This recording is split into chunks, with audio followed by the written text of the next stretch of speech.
Hello everyone.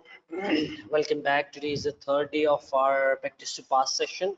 So I have concluded another question with respect to the first section of our paper, the consolidated section. This question is specifically related to the acquisition of a foreign subsidiary and its disposal and its accounting aspects related to all the foreign exchange gain losses that might arises on a foreign exchange on a foreign subsidiary. In this section, most of the time we'll be looking into in this question we'll be reviewing two main standards, that was IAS 21 and IFRS 10. Along with IFRS 12, the disclosures required for the consolidated financial statement. So let's read out the basic requirements of this question. Then we'll be looking into what aspects should we need to account for, or what are the main portions of our scenario that should be accounted for. So the very first requirement of this question is, what is meant by entities, presentation and functional currency? Explain your answer with reference to how the presentation and functional currency of Bakelite should be determined. So there is a company whose foreign functional currency we need to ascertain using the information available within the scenario, but we have to look into the main aspects of IAS 21, how IAS 21 accounts for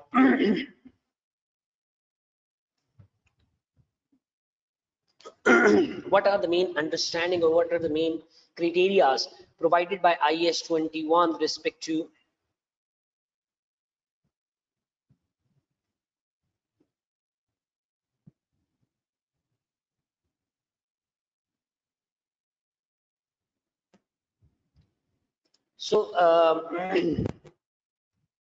we'll be looking into the main aspects of our functional currency to make sure that how the functional currency should be accounted for. The second question is the second part of this question is the requirement over here. If you can look into it, you need to prepare an explanatory note for the directors to ascertain to address the following issues. The first issue was how functional and presentation currency should be ascertained for a subsidiary. Goodwill calculation was required on acquisition of Bakelite, and what the balance would be on 30th September 2006, immediately before the disposal of the shares. Your answer should include a calculation of exchange differences on goodwill for the period from 1st of January 2006 to 30th September 2006. So this is the basic requirement, how those foreign exchange gain losses on the calculation of goodwill should impact the subsidiary.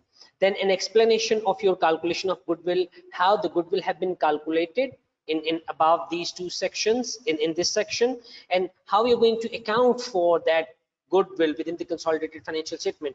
You do not need to discuss how the disposal will affect the exchange differences. So these 4 marks are allocated for the impact, for the calculation, and its explanation how the foreign exchange gain losses on the goodwill that arises for the time period of 30th September or during the acquisition period of a subsidiary should be accounted for. Note, you need any working can either be shown in a main body of the explanatory notes or in appendix to the explanatory notes. So any portion you can explain those notes. Section B requires explain why exchange differences will arise on the net assets and profit or loss of Bakelite each year and how they would be presented within the consolidated financial statements. Your answer should include a calculation of the exchange differences which would arise on the translation of Bakelite excluding goodwill in the year ended 31st December 2006. You can see here in this section the examiner has excluded the goodwill calculation because that was already asked within the section A of your question, 2 and 3rd part of the section A.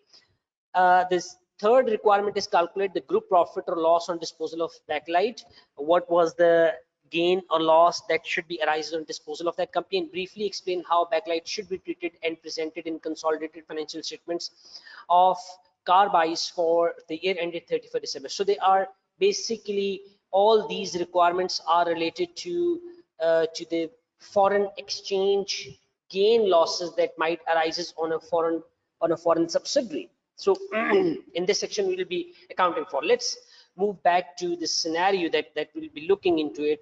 So the scenario, the background mentioned in the scenario is Carbise is a parent company of an international group which has a presentation and functional currency of the dollar. There is a company Carbise that has a functional and presentation currency of dollar. The group operates within the manufacturing sector. On 1st of January 2002, Carbise acquired 80% of the equity share capital of Backlight. This subsidiary was acquired by the Carbise company, the Backlight company, and 80% of the equity portion or equity share of Backlight was acquired, which is a overseas subsidiary. Now, it's not the subsidiary which is working within the section within the primary economic environment as the parent does, but it is an overseas subsidiary. Now, why the subsidiary was acquired in this way? So this subsidiary, the acquisition enabled Carbise to access new international markets. The main aim of Carbise to acquire Backlight is to access to the new international markets. Carbise transfers surplus work in progress to Backlight, which is then completed and sold in various locations. So the main aim of acquisition of the Backlight, the subsidiary, a foreign subsidiary, was mainly to transfer the surplus work which was in progress to the subsidiary company, the Backlight, and the Backlight then complete the remaining work on that inventory, and then the Backlight is going to sold out that inventory into the new various locations. The acquisition was not successful. The acquisition of this Carbise, the Backlight, was not very successful as anticipated, what was thought by the parent company. And on 30th September 2006, Carbise disposed of all its holding in the Backlight. The subsidiary was acquired on 1st of January 2002, and it was disposed of on 30th September 2006. It means around 3 years or 4 years round is the time period for which the subsidiary was within the group structure. The current year end is 31st December 2006. So this is the year end of the parent company. Now we're looking into Backlight trading information. Backlight is based overseas, where the domestic currency is dinar. The area, the primary economic environment where the Backlight was operating right now, as the domestic currency has a primary currency which is dinar, not the dollar. So staff cost and overhead expenses are all paid in dinars. However, Backlight also have a range of transactions in a number of other currencies. Approximately 40% of its raw material purchased are in dinars and 50% in yen. So 40% of the raw material that was purchased was in dinars, and rest 50% was in yen. The remaining 10% are in dollars, which is approximately half, of which approximately half were purchased materials from Carbise, the parent company. So just this 10%, remaining only 10%, or you can say the 5% of the raw material, was purchased from the parent company. This ratio continued even after Carbise disposed of its shares in Backlight. Revenue is invoiced in equal proportion between dinars, yen, and dollars. To protect itself from exchange rate differences, Backlight retained cash in all three currencies. No dividend have been paid by Backlight for several years. At the start of 2006, Backlight sought additional debt finance as Carbise was already looking to divest. Funds were raised from an issue of bonds in dinar, none of which was acquired by Carbise. Next thing is the next portion, or the next scenario, is about how the Backlight was acquired. Carbise paid dinar 100 million for 80% of the ordinary share capital of Backlight on 1st January 2002. The net asset of Backlight at this date had a carrying amount of dinar 60 million. The fair value adjustment deemed necessary was in relation to the building, which had a fair value of 20 million dinars above its carrying amount and the remaining useful life of 20 years at the acquisition date. So there is one fair value adjustment with respect to a building, and the fair value adjustment was 20 million dinars, and the remaining useful life of that building was 20 years. Carby's Mayer's non-controlling interest at the fair value for all acquisitions, and the fair value of 20% interest was estimated to be 22 million dinars at acquisition. So NCA was also held at fair value, so it means there's a full goodwill method, and the fair value of NCI at that acquisition date was 22 million dinar. Due to the relatively pure performance of the backlight, it was decided to impair goodwill by 6 million dinars by the year ended 31st December 2006. The goodwill of a backlight was decided to impair by 6 million dinars. So first we need to calculate what was the goodwill of backlight at the acquisition date, and then we need to find out what was the goodwill at the start of the year in 31st December, 1st of January 2005. Exchange rates between dollar and dinar are given as follows. On 1st of January 2002, the exchange rate was $1 equal 0.5 dinars. Average rate for the year ended 31st December 2005 was $1 equals 0.4 dinars, and 31st December for the same, in the same way, along with 30th September, the exchange rate was given. An average rate for 9 months period 30th September 2006 was given. Disposal of backlight was also provided in this question. Carby sold its entire equity shareholdings in backlight on 30th September 2006 for 150 million. Further details relating to the disposal are as follows. Carrying amount of backlight net assets at 1st January 2006 were 48 million dinars, and backlight loss for the year ended 31st December 2006 was 8 million dinars, right? Cumulative exchange gain losses on backlight on 1st of January 2006 were given as 74.1 billion, and non-controlling interest in backlight on 1st January 2012 47.8 million. So this is the whole scenario. In the whole scenario, I would be looking into IS 21, the main requirements. So if you're looking into the very first requirement of this question, which was how a presentation and how a functional currency, presentation and functional currency of backlight should be determined, how we can determine the presentation and functional currency of a subsidiary which was acquired on 1st of January 2002. So for that matter, we need to apply IS 21 implication. So I'll be looking into IS 21 applications in this question, and first I'll understand what standard explains and how we are going to identify what is the functional currency and how it should be identified. So the functional currency and the presentation currency, IS 21 provide a complete throughout guideline how you can identify the functional currency of any company. So the functional currency in this case,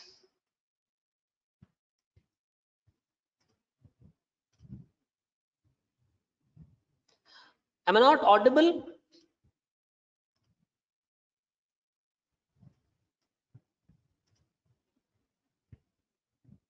You actually have the right handouts for the lectures. If you can see here, there are 2 notes available. One, this question 1, and you have this question 2 available within the same document. You can see here, this is question number 1, and once you have completed, or you can move to the page 7 of this document which was shared with you, which is question number 1, right? So this background was provided within this document, I believe. Yes.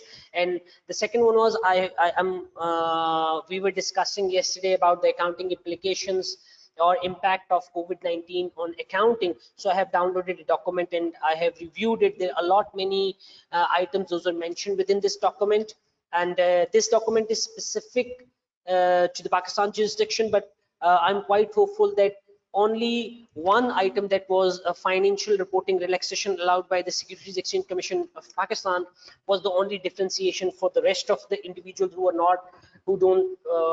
not within the Pakistan, so rest of the students can ignore this impact on, or we can say every student can ignore this one impact, the financial reporting relaxation allowed by SECP. Rest all the adjustments related to the accounting standard were applicable to all the individuals. I hope now this makes sense. The first document was related to the COVID-19 applications. I don't want you guys to go through the whole documents or to learn those important implications provided within this document, to learn those by heart. You only need to make sure that you are understanding the idea what the COVID-19 has an impact on the accounting standards. So there are many standards, those are mentioned, and an explanation provided on the same document. There's 18-page document, so you'll be going through the whole items. If we got time at the end of this class today, I'll be discussing those within more detail. So I'll be looking into the question section after some time. So yes, it is possible. It is possible that COVID-19 implication will be implied in the paper, and for your information, it might be tested for your knowledge. It might be tested in current issues section. So that's one of the important aspects.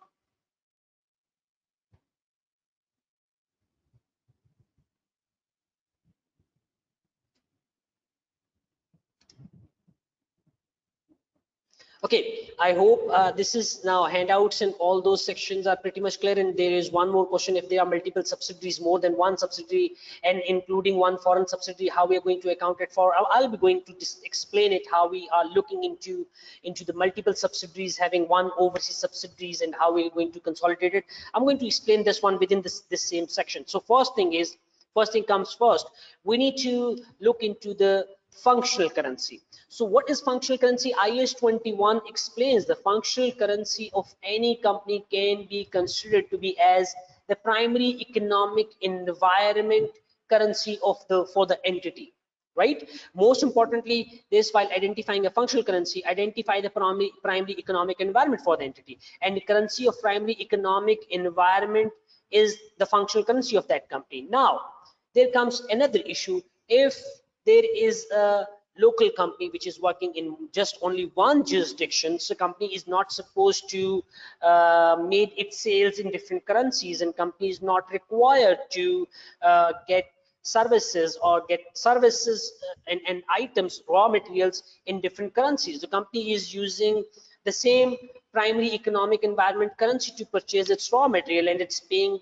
all its employees and for rest of the services it's obtaining within the same currency, like electricity usage and all other commodities uses would be paid in the same currency. So if it is a local currency, that's not a big deal to find out what is the functional currency. But as far as in this scenario, we're looking into the question, it's a bakelite company which is operating in multiple jurisdictions. It's not working in just only one territory, in one economic environment. It's working in multiple economic environment, and the company is making sales in multiple different countries, multiple economic environment jurisdictions. So here comes, if there is a multinational company, so IAS 21 provide you certain guidelines. You must have to look into the primary factors.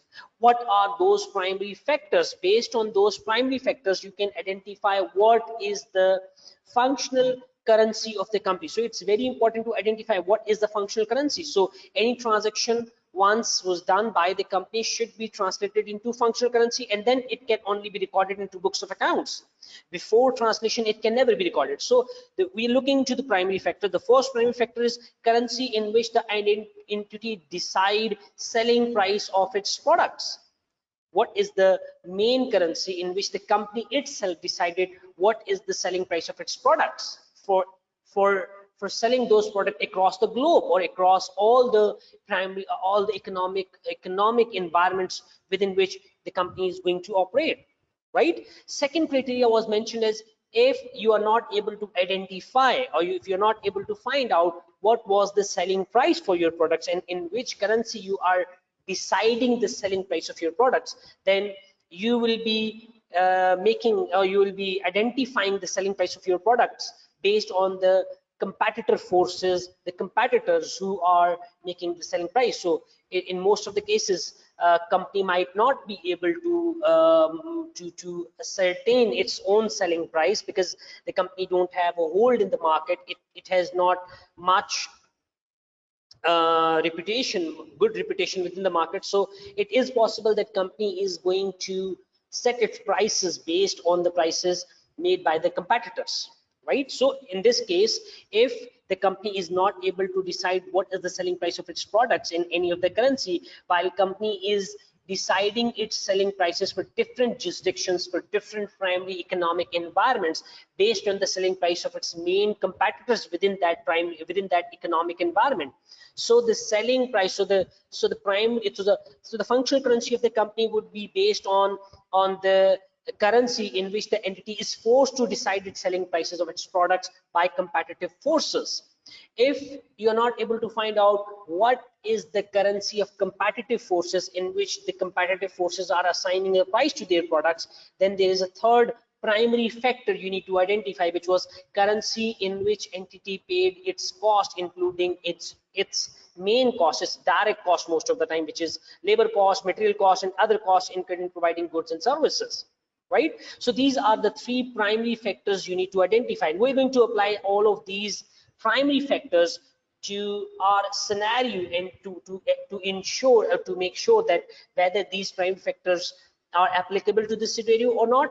Second, if these primary factors are inconclusive and you're not able to find out, or you're not able to ascertain what was the primary currency, what was the functional currency of the company, then you need to move on to the secondary factors. What are secondary factors? The first secondary factor is currency in which company has been mainly financed, in which currency the company received the finance, including both loan and the share capital.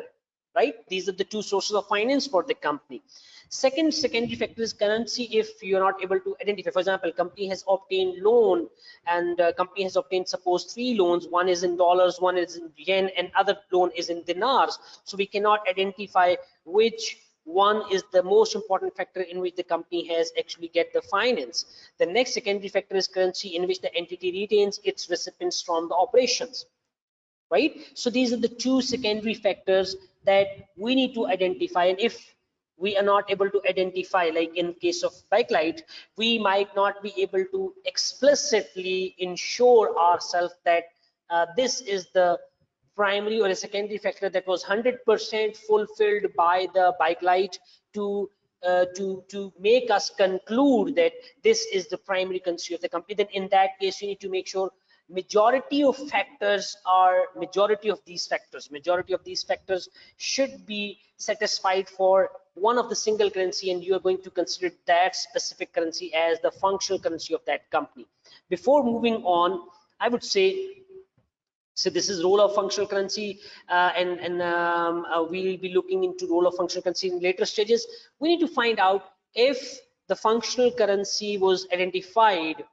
Within this case, it's fine. But if it is a subsidiary, if there is a subsidiary company, there is a one parent company, so you need to ascertain how much control the parent has over the subsidiary company. So you can assign the parent's company's functional currency as the functional currency of subsidiary, depending upon the situation, how much control parent can exercise on the subsidiary or on the foreign operations.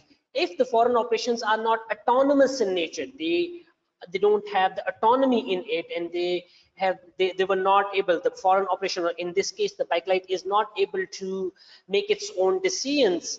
Backlight is not able to retain its profits, and backlight is required to reimburse all the profits back to the parent. So these are the indicators which shows that the parent company has a very strong impact on the subsidiary, and subsidiary is no more a separate operation, it's just an extension of the parent operations. So that's why only in that case you can assign the parent functional currency as the subsidiary's functional currency. I believe that that's something I have in consolidated foreign currencies, forex on consolidation. In this section might be, if I have, then I'll be explaining that to you. Yep, this is principal consolidation. This is the principle of consolidation. So I think I have not mentioned. So this is the only case when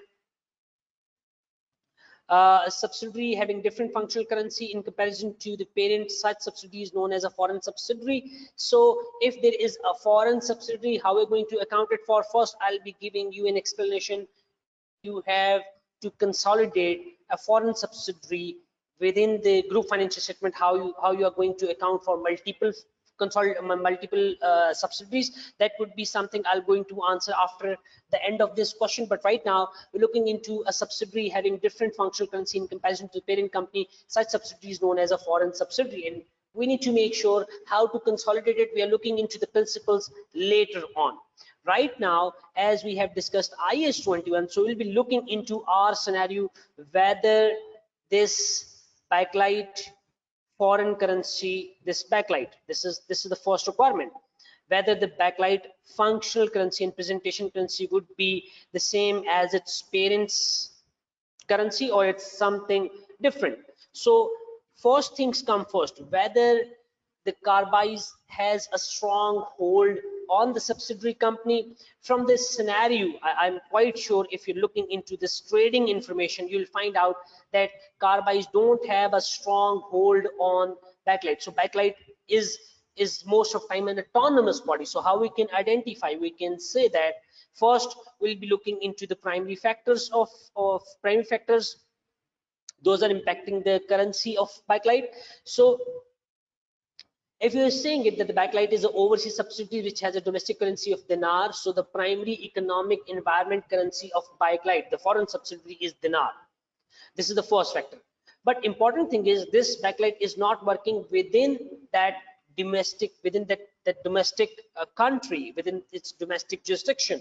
The company is selling its products to in different, like it has range of transaction number of other countries, and it's selling its product to other countries where it can charge or it can sell its items. Selling price would be charged to different customers in a different way. For example, 40% of the selling was done in dinars, 50% of the selling were made in yen, and 10% of the selling was made in dollars. So based on the first primary factor, we are not able to find out whether the primary currency or the main currency in which the selling price were decided is not completely visible to us in this scenario. So we need to ignore this one, and we can show that the yen is the more important currency in this scenario, which shows that the company might have a functional currency which could be considered as yen. But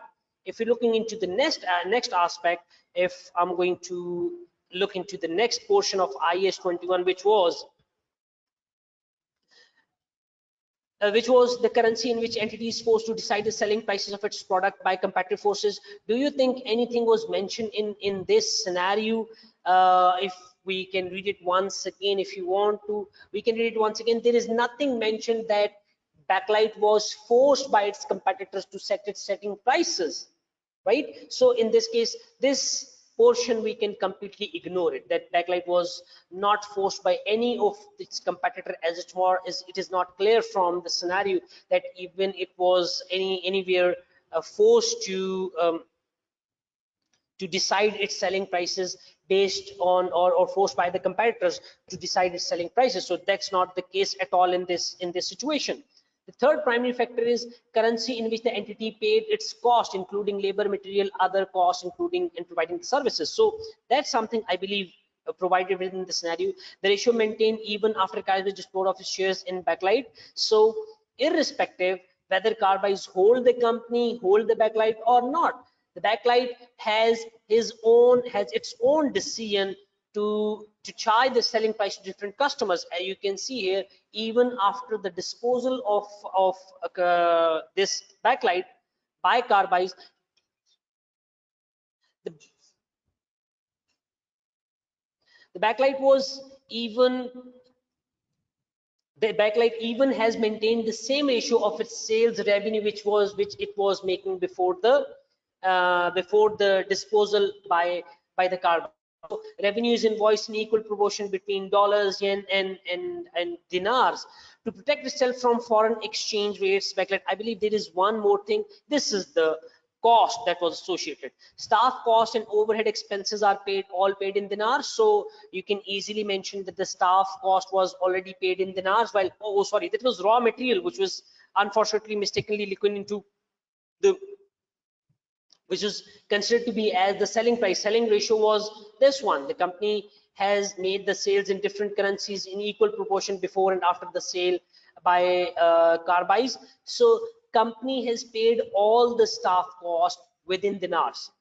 That's one criteria that is meeting, while company is paying for its raw material in different currencies, which is one of the major costs. Like company is paying 40% for the raw material in dinars, 50% in yen, and for 10% in dollars. So there is another conflict for the last indicator, the primary indicator. So it means from the primary factors, we might not be able to identify what was the functional currency of the company, because there is a confusion.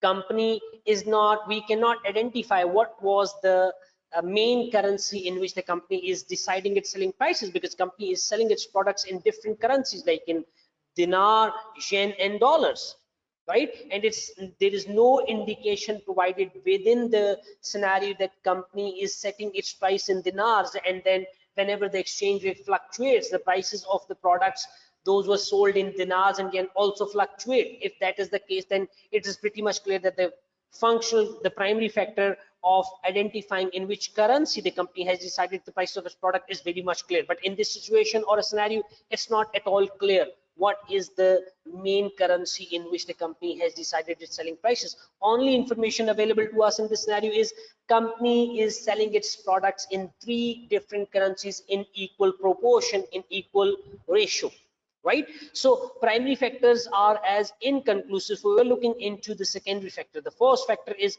currency in which company was mainly financed. Now if you're looking into this factor, this one section, at the start of the 2006, Backlight sought additional debt finance. The company needs an additional debt finance, the Carbide, the foreign subsidiary, and the Backlight, and the company has issued how many loan? If there is any loan amount provided, revenue is equal by invoice. Backlight retains all in cash and 3 currencies. No return has been several years, and as Carbide was already looking to divest, funds raised from issue of bonds in dinar. Yeah, this is the information which is given. So Backlight issued debt instruments, debt finance, some debt instruments to third parties. Out of these debt instruments, none was purchased by Carbide, and all the finance raised by Backlight was in dinars. You can see here, and the funds raised from an issue of bonds is in dinars. So finance was mainly raised in dinars. That's one clarification that we have received. None of which was acquired by Carbide. Why Carbide have not acquired any of it? Because Carbide was already looking into divestment. The Carbide was thinking of to dispose of this subsidiary, right? Here another implication comes in. It could be possible that we might be putting Backlight disposal or discontinued operation, right? The company has, the parent always had an intention to dispose of this subsidiary, and subsidiary is a separate business unit based on a geographical location, and based on the number of items or the products sold by that subsidiary are very different compared to the Carbide. So we can easily understood that this is an autonomous operation, and this is a separate group of units, a cash generating unit, which can be disposed of or which can be considered as discontinued operation. So you can apply IFRS 5 over here along with IAS 21 with this specific requirement, with this specific one-liner item. So if you are mentioning your answer in this way, examiner will be giving you some professional marks if there are any within the question, within the section, that you have looked into the scenario very carefully and you have identified all the aspects of the scenario as mentioned by the examiner. So once we have looked into it, the currency of mainly financed through dinars, within dinars. Last thing is currency in which the entity retains its receipts from operations. So in which currency the company has retained its receipts, it's clearly mentioned it to protect itself from foreign exchange risk. Backlight retains cash in 3 currencies. So you're not aware of it. Which currency was decided by Backlight to retain its you can say its profits, its retained earnings. In this case, as it's not pretty much clear, so we'll be summarizing it. What would be the functional currency of this Backlight company based on the analysis we have done right now is most probably the dinar, right? We can say dinar is the functional currency of this company, and we can easily identify irrespective of all of this, but we have identified what is the functional currency based on this specific information provided within the question. We have not added anything additional from our side. We have just analyzed the scenario based on the requirement of the standard. So I hope you might have a good idea about it, how you're going to answer the question. You're not supposed to answer the question on your own. You're just getting the words out of the scenario and applying the standard on the guideline or on the issues highlighted by the examiner within the scenario. So with this application, you can easily answer your question. I'm looking into the answer of this one requirement to find out whether we are in the right direction. We have identified the exact aspects of this requirement or not. So looking into the answer, if you are looking into this scoring criteria, the scoring scheme that was provided, so you have in total 7 marks. Discussion of presentation and functional currency. We missed to identify what is functional and presentation currency. I believe if there is any requirement over here, what is meant by entities, presentation and functional currency. So we have missed this section altogether. Are you getting the point? Because we started explaining our question from this point. So this is something, a learning aspect for everyone, that we have to look into the whole aspect of the question, because while answering the question, I have started my answer from this main section. I've never looked into what is meant by entities, presentation and functional currency. So in this question, examiner has assigned 2 marks, discussion of presentation and functional currency. So you might be losing 2 marks if you are not discussing what a presentation and functional currency actually means, right? So we need to consider that we would be answering the requirement as provided by the examiner in a way it is going to ask you the question. This will give you a better insight into it, how you're answering the question. So now I'm going to look at the answer. This answer is explanatory notes. Apology. This is the answer in this case. So you can see here, explanatory notes to the director of carbides, as the requirement says you need to prepare a report, as it's mentioned that you need to prepare a report. The explanatory note, you're going to provide an explanatory note to the directors of carbides which addresses those issues which are explained in the requirement. So you need to explanatory note to directors. You can see the format: subject, foreign, subsidiary, backlight. The first requirement is the presentation currency is the currency in which financial statements are presented. This is as provided by IAS 21, and presentation currency could be any currency the company decided to. IAS 21, the effects of changes in foreign exchange rates, permits an entity to present its individual financial statement in any currency. That's one of the most important requirements. You cannot restrict a company that the company has to present its financial information, its financial statements in any specific currency. IAS 21 said the company, it's depending upon the company to present its individual financial statements in any currency the company wants to, right? But it would therefore be up to the directors of backlight to choose the presentation currency of the individual financial statements of the company. So it's depending upon the directors of the company. But factors which would be considered include the currency used by the major stakeholders, my shareholders, and the currency in which the debt finance is primarily raised. Why these 2 factors would be given by IAS 21, or for these 2 factors, IAS 21 gave the emphasis that the presentation currency should be most probably the currency in which is the major currency, or which is the currency of the major shareholders of the company, because they would better understand the performance of a company in a currency in which they know the currency well. For example, if I'm talking about UK, if I'm talking about UK, if there is a company within the UK and the company is providing its financial statements in dollars, so most of its shareholders won't understand what is the actual worth of this company, because most of the shareholders might not be able to find out what is the exchange rate at the rate of financial statements, right? So they cannot ascertain the exact worth of the company. So the company which is located in UK, and most of its shareholders, like 90% of the shareholders, are from UK, and those shareholders have provided the funds within the UK, within UK pound. So the company is required, by default, the company is required to present its financial statements within UK pound rather than dollars.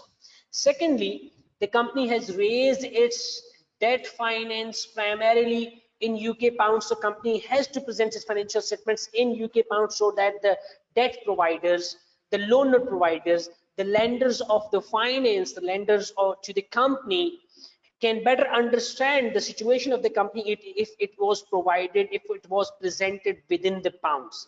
I hope you get a link between these two. But IS 21, again I'm saying IS 21 won't restrict the company from presenting its financial statement in any of the currency. Only factor you need to consider is what was the primary currency. That is something to make sure we are adhering to the requirements of framework. Framework says that the information provided to the stakeholder must be relevant to the stakeholders. If you are providing the data to the stakeholders of the business, these are the two major stakeholders of the business, the lenders and the shareholders of the company. So if the lenders and shareholders understand UK pounds better, and you are providing the data in US dollar, it might not be suitable, it might not be relevant to those stakeholders. So you need to fulfill the requirements of the framework as well. I hope you're getting the point. Now we're looking into the functional currency. The functional currency is the currency of primary economic environment in which entity operates.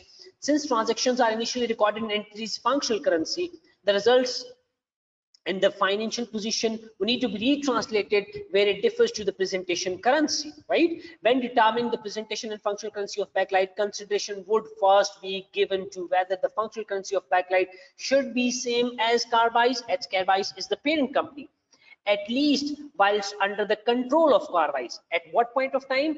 Up to the point of time when backlight was within the control of Carbise, at the point of time when the Carbise had not disposed of the backlight holdings, right? So it appears that backlight has considerable autonomy over its activities. It's not depending upon the parent company, it's not getting dictations from its parent company how the operation should be run.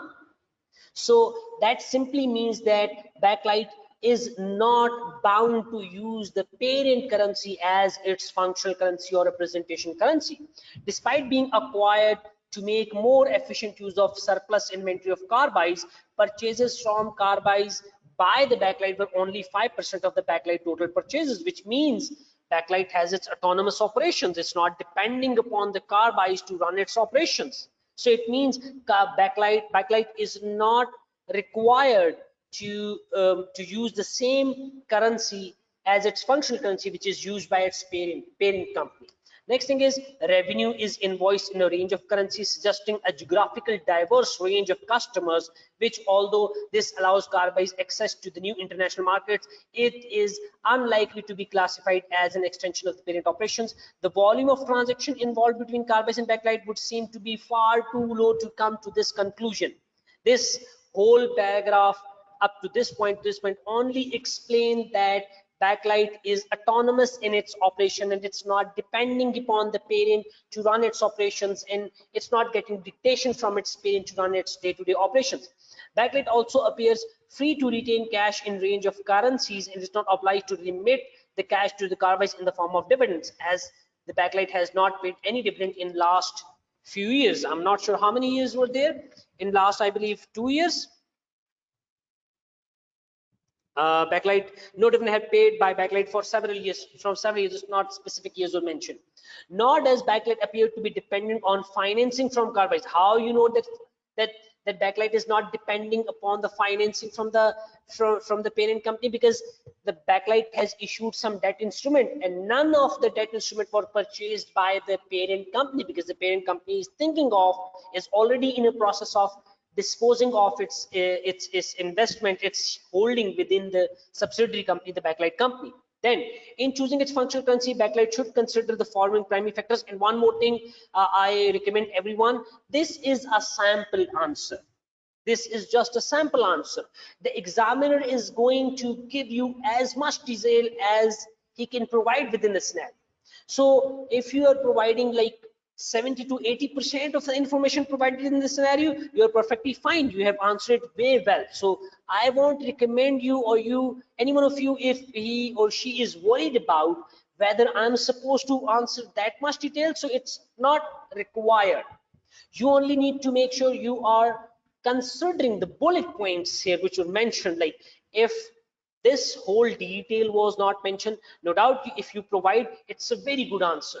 If you are not providing this detail, you are just explaining it that from the scenario, and you are mentioning one or two bullet points why you think that backlight is not depending upon the carbide, it's perfectly fine.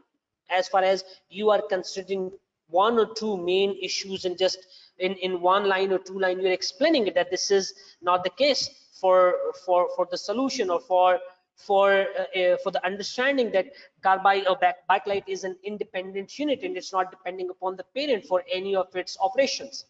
In choosing a functional currency, I'm looking into the next primary factors. In choosing its functional currency, backlight should consider the following prime factors: the currency which mainly influence the sale price of their goods, the currency of the country whose competitive forces and regulations determine the sales price, and also the currency which influences the labor, material, and overhead cost.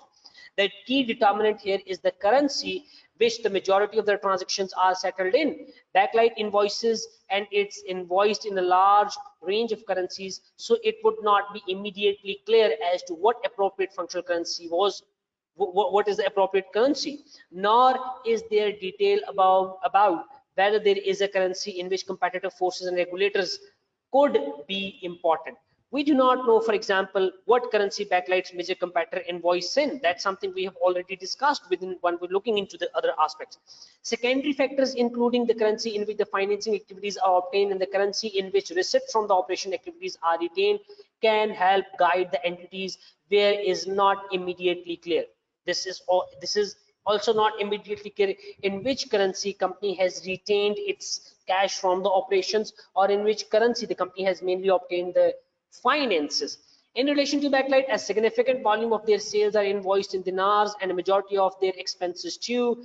Given that wages and overheads also paid in dinars, funds were raised in dinar from the bond issues, and so it would appear that dinar should probably be the functional currency of backlight. That's something you are giving a clear-cut understanding, a clear-cut conclusion to the examiner. It is possible that the backlight may lose their autonomy on carbide sales of their shares, which would have implications on the determination of the functional currency. So that's another possible criteria out of it. But in this case, you have already identified that dinar is the functional currency, and presentation currency should be dinar of this company. So next requirement comes the next one. So I hope this is pretty much clear that how we are going to identify what is the functional currency of the company and how presentation and functional currency were explained by IAS 21.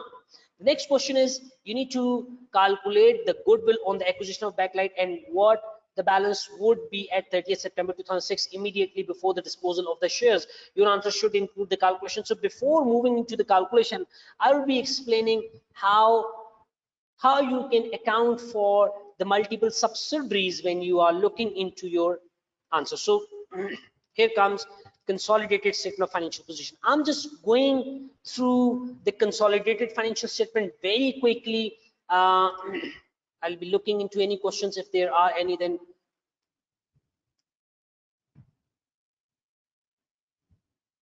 it all depends. If you are going to answer in bullet points, then it's perfectly fine. If you are going to answer within the paragraph form, it's all depending upon you. But I would recommend that paragraph is far more better. A paragraphical structure is far more better. That shows more professionalism, right? And you can mention few of the points in bullets, so a mix of both paragraphs and bullet points make more sense to me.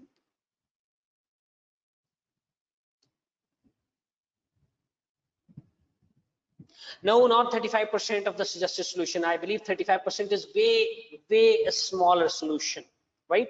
So I believe if you are making like 70%, 50 to 70% of the suggested solution, that make more sense. That's perfectly fine, because It's inherent limitation of all of the, I'm not sure, because we students have not very good in English communication. No doubt we have, but we are not that much good like those who have their native language, have their mother language English. So it is not possible for us to explain it in a very detailed notes that was provided by the examiner. So it is better to make sure that you are hitting the main points of the question section, the main points as mentioned within the scenario like we have discussed here. You have hit the main sections, the main bullets of this scenario. There are many issues those are not mentioned within scenario, but the examiner has always mentioned within its suggested solution. So if you are pinpointing the main issues highlighted within this section, it's perfectly fine, right? So if you want to attain a passing criteria, that is if you want to attain 60 to 70% marks, is perfectly fine. You can answer like 70% of the suggested answer. You can easily gain that score, right? So that much detail the examiner is providing to make sure that you have multiple options within your mind, and you can answer the question. One more thing here is the examiner, once it's making a suggested solution, got a lot of time. He might be creating an answer within a day or 2 days, but as far as the exam is concerned, you might get only like an hour or less than an hour to answer a single question. So you better understand what is the difference of your understanding and the examiner's understanding, right? So it's not something the examiner is expecting you that you are going to answer the same thing what was mentioned in the suggested question, right? And one thing I have already told you in the previous class, that none of the question within SBR is right or is wrong, as far as you are justifying your answer with respect to the information provided within the question, and one of the student is providing A solution and another student is providing a B solution. As far as both of the solution justifies the scenario mentioned, examiner is not going to give you is going to deduct your scores, because both of the answers are correct as far as the scenario is concerned. Are you getting the point? And as far as your understanding is concerned, so that's more important in this case, how you are going to account it for.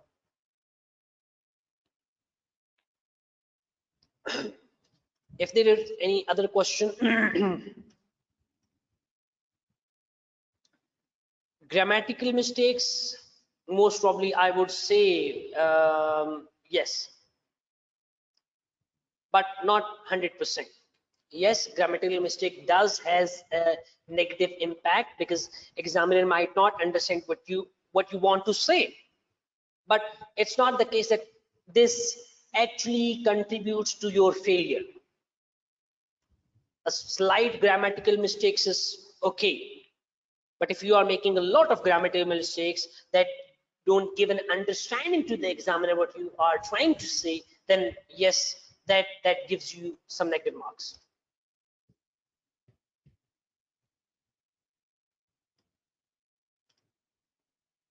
I'll be looking into section B from tomorrow onwards. So let's start completing this one, and I'm looking into rest of the questions later. Okay, the next statement, next portion is related to the consolidated section. So important thing is there are basically 5 standards. Those are in relation to the consolidated section. IFRS 10, it's related to consolidated financial statements. IFRS 11, joint arrangements. IFRS 12, disclosure of consolidated financial statements. IFRS 3, business combination. Then IAS 28, investment and associates. So these are the 5 basic standards. Those are giving you an idea how to account for. So important thing is why consolidation is required. So accounting concept, as mentioned in the framework, which is substance over form, that we have 2 basic nature of any accounting transaction. One is the legal nature, and other one is economic nature. We are always accounting for using the or understanding the economic nature of a transaction rather than the legal nature of the transaction, right? Accounting will never consider the legal nature of a transaction. Accounting is always looking into the economic nature. What was the economic impact? So you might have learned your definition of an asset, asset is a resource controlled by business entity. It's not mentioning that asset is a resource that is owned by business entity. So ownership doesn't matter. If you are controlling an asset, like the most important criteria is under IFRS 16. IFRS 16 says leases. When you have acquired an asset under a lease contract, you effectively gain a control of an asset for a specific time period against the obligation you are paying to that specific entity. So you have to record the right to use asset against the payment you committed to pay it off. So what is the substance over form concept applied over here? For example, I would say there is a company, there is a Pakistani company, and it has a sub office in UK, and the sub office cannot perform any of its activities without the permission of the Pakistani companies. So the Pakistani companies is not required to create two separate set of financial statements, one for UK office and one for Pakistan office. The company is required to provide a single set of financial statements, one set of financial statement that was provided by the head office, which might be, if it is in Pakistan, then it must be reported by the Pakistani company, and if the head office was situated in UK, then the UK company must have to provide a single set of financial statements. In the same way, why? Because this head office is actually controlling the sub office. In the same way, if you are looking into the control into the parent and subsidiary relationship, I would say company A and company B, or company A acquires 99%, or sorry, it's suppose it's 80%. I'm not considering this thing over here. 80% of the share capital of the company acquires 80% of the shares of the company. Then it means company A has an effective control over the company B. So what economic aspect actually tells you that company A and company B both are a single company? As far as economic aspect is concerned, they're not different. If they are same, then you have to provide a single set of financial statement, just like you have provided in this case, right? So due to this main requirement, we are required to provide consolidated financial statements in this case. Now we're looking into what IFRS 10, IAS 28, and IFRS 9 stands for. For example, if you have a shareholding on mathematical basis, I'm not looking into IFRS 10 main requirements. I'm just looking into the mathematical aspect of the calculation aspect, that if a company holds 51% of the shareholding to 100% shareholding, it means the company has control over the other company. If you have a 50% holding, it doesn't mean you have a control. It means you have a joint control, just like IFRS 11 requirements, joint arrangements, right? So that's not the control, you can say. You don't have a significant control. If you have a control over a subsidiary, which means you have a majority of the shareholdings with you. And if you have this holding, then you can consider this as a subsidiary, and you need to consolidate it. And if you're consolidating it, you need to be able. We were looking into this in later point. I'm looking into the other aspect, that is IAS 28. IAS 28 says that you must have a significant influence over the company. Significant influence means you might have a holding of 20% to 50% shareholding. If you have 20 to 50% shareholding, you are exercising significant influence. You can influence the policy making of another company, right? So that significant influence make it an associate and should be accounted under IAS 28. But if you have acquired the shares of a company from 1% to 19%, so you are neither exercising control, you nor have a significant influence, you're going to consider that as investment and should be accounted for under IFRS 9, equity instruments, either at fair value through profit and loss or fair value to other comprehensive income, depending upon the intention of the management, what management intended with that equity instrument, with those shares. If a management intended to hold those instruments for a longer period of time, then these must be accounted for under under fair value to other comprehensive income. But if the entity intended to sell those equity instruments as a trading asset, then should be accounted for under fair value through profit and loss. So that's the case. Then if you want to consolidate it, you need to make sure that your parent company and subsidiary company both have the same accounting policies. Like parent company is following IFRS, the subsidiary must have to the subsidiary's financial statement, if prepared under any local GAAP, must be first converted to IFRS, and then consolidation only works. Otherwise, it just never works. Even in the case of associate, you need to make sure that your policies would be aligned with the parent company. So this is how you need to consolidate it. I'm looking into consolidated financial statements, multiple subsidiaries, how we're going to account for the multiple subsidiaries. I'm giving you an idea just, and then moving on to the foreign exchange gain loss on a subsidiary. So both companies, both the parent and subsidiary companies, first you need to create the individual financial statements of both parent and subsidiary company. You need to align the accounting policies of both companies, parent and subsidiary. Then you need to start the consolidation process. So consolidation process actually constitutes a 5 steps process. You have even studied it in F7. So first important thing is, in case if you are in F7, then you have to create a pro forma consolidated financial statement where you need to add parent plus subsidiary structure. The workings is, your first working would be group structure. You need to identify what is the group structure. If you have multiple subsidiaries, you can see here it's a subsidiary A, and in subsidiary A the parent company has 20% of the holding and rest is NCI. In subsidiary B you have 78% holding, rest 22% is your NCI. And in the same way, if you have a subsidiary C where you have a holding of 62%, NCI constitutes 38% of the group. So that's how you need to account for what is the group structure. The next step is net assets of subsidiary. So examiner is going to ask you these specific requirements. Rather, examiner is going to make you different calculation. So what is net asset? I'm just quickly going through it. Net assets mean assets minus liabilities. It simply means the capital section of the subsidiary is equal to the net assets you are going to calculate. So once working 2 is performed for multiple subsidiaries, simple processes, you need to calculate net assets of subsidiary A. In the same way, you need to make certain adjustments, those we have identified. Then you have to calculate net assets of subsidiary B again, and then you have to calculate the net assets of subsidiary C. Right? Individually, you have to calculate the net assets of all the 3 subsidiaries. So if you want to consolidate multiple subsidiaries, as this is the question which was asked by one of the student right now.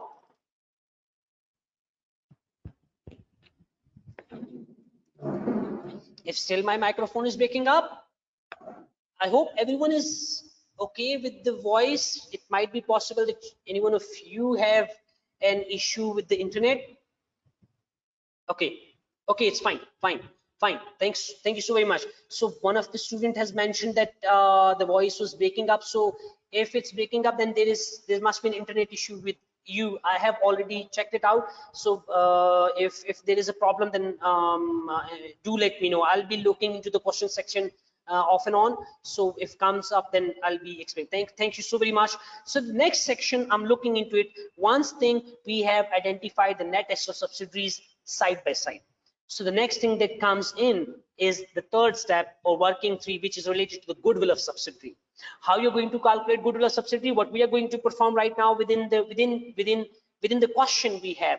So you need to calculate consideration paid by parent, the amount that parent has paid to acquire the subsidiary. You have to account for non-controlling interest on acquisition date. This gives you the total consideration, irrespective whether a full goodwill method is used or cost method is used or partial goodwill method is used. You have to consider this. You need to account for this NCI at acquisition date. If cost model is used, if fair value model for NCI is used, or full goodwill method is used, then NCI is most probably given within the question. Like right now we have a question. In this question, NCI was already provided.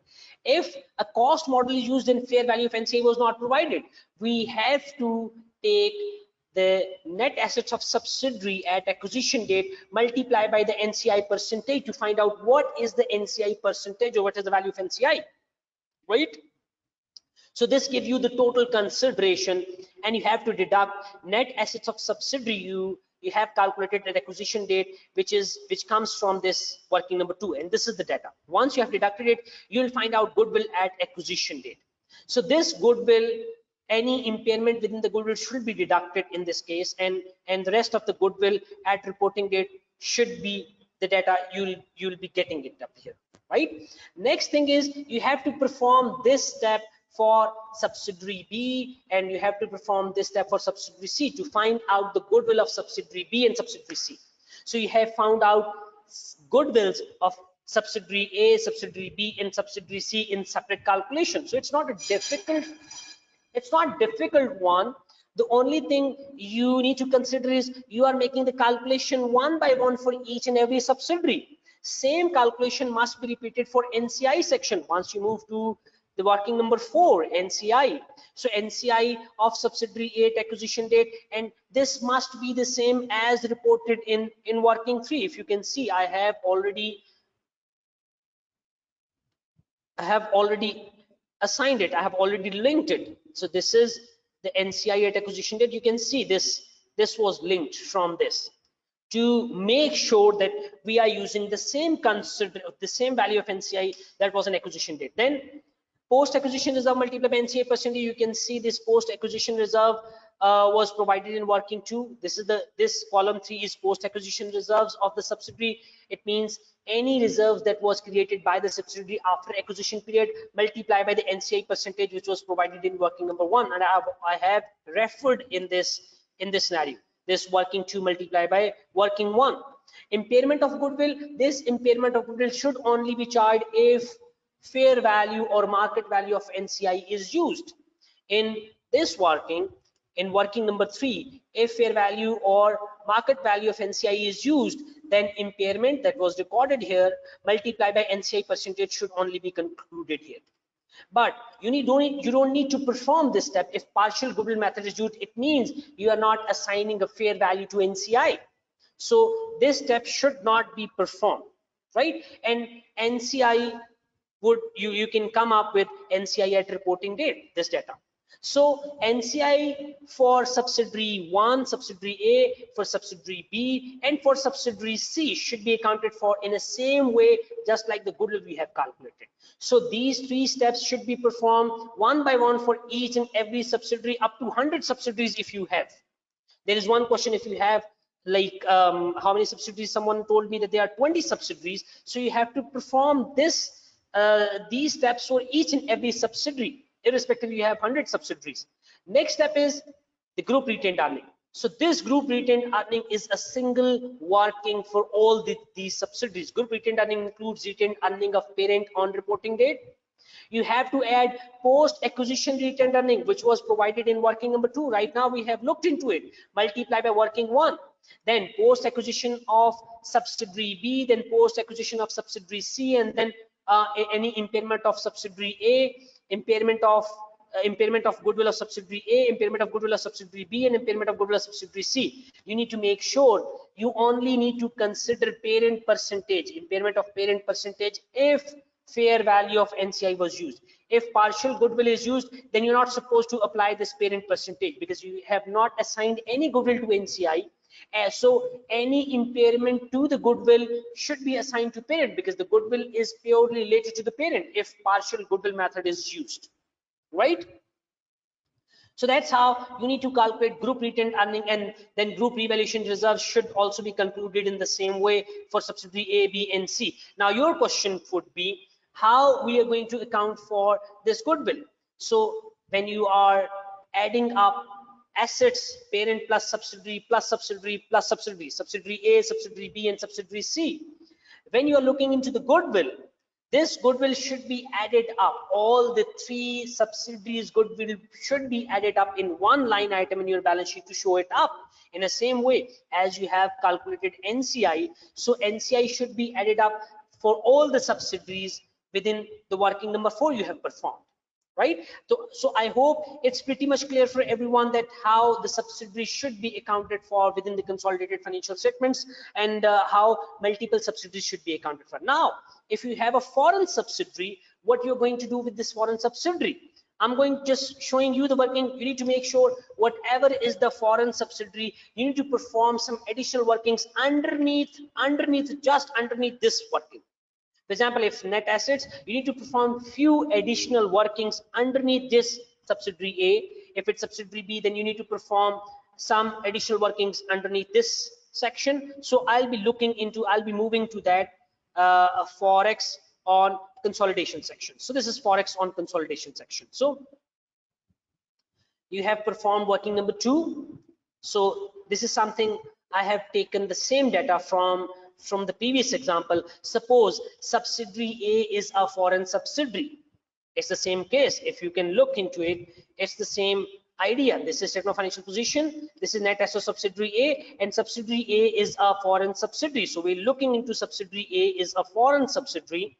The data provided within the subsidiary is in pounds, and the functional currency of the parent is dollars. So we need to convert net assets of foreign subsidiary into dollars. How you're going to convert it? Net assets of subsidiary at acquisition date, that should be reported in pounds. Post acquisition change in net assets, that must be reported in pounds. Then net assets of subsidiary at reporting date. So if you are going to add up, so this is the same data. You can see this is net asset of subsidiary at acquisition date, then this is net asset of subsidiary at reporting date, and it's the post acquisition difference. So if you are adding up this value plus this value, it will give you the same result, this value, right? Now you have to use the exchange rate. IAS 21 specifies within the consolidated financial statements, exchange rate must be applied. The opening exchange rate and the closing exchange rate must be applied to the assets or liabilities of the subsidiary. But for income and expenses section, you have to use the average rate.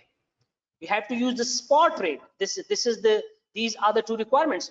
Translate all assets and liabilities of subsidiary into parent currency using the closing exchange rate or the opening exchange rate. I'm mentioning both, a closing exchange rate or an opening exchange rate. Opening exchange rate should be used for opening assets.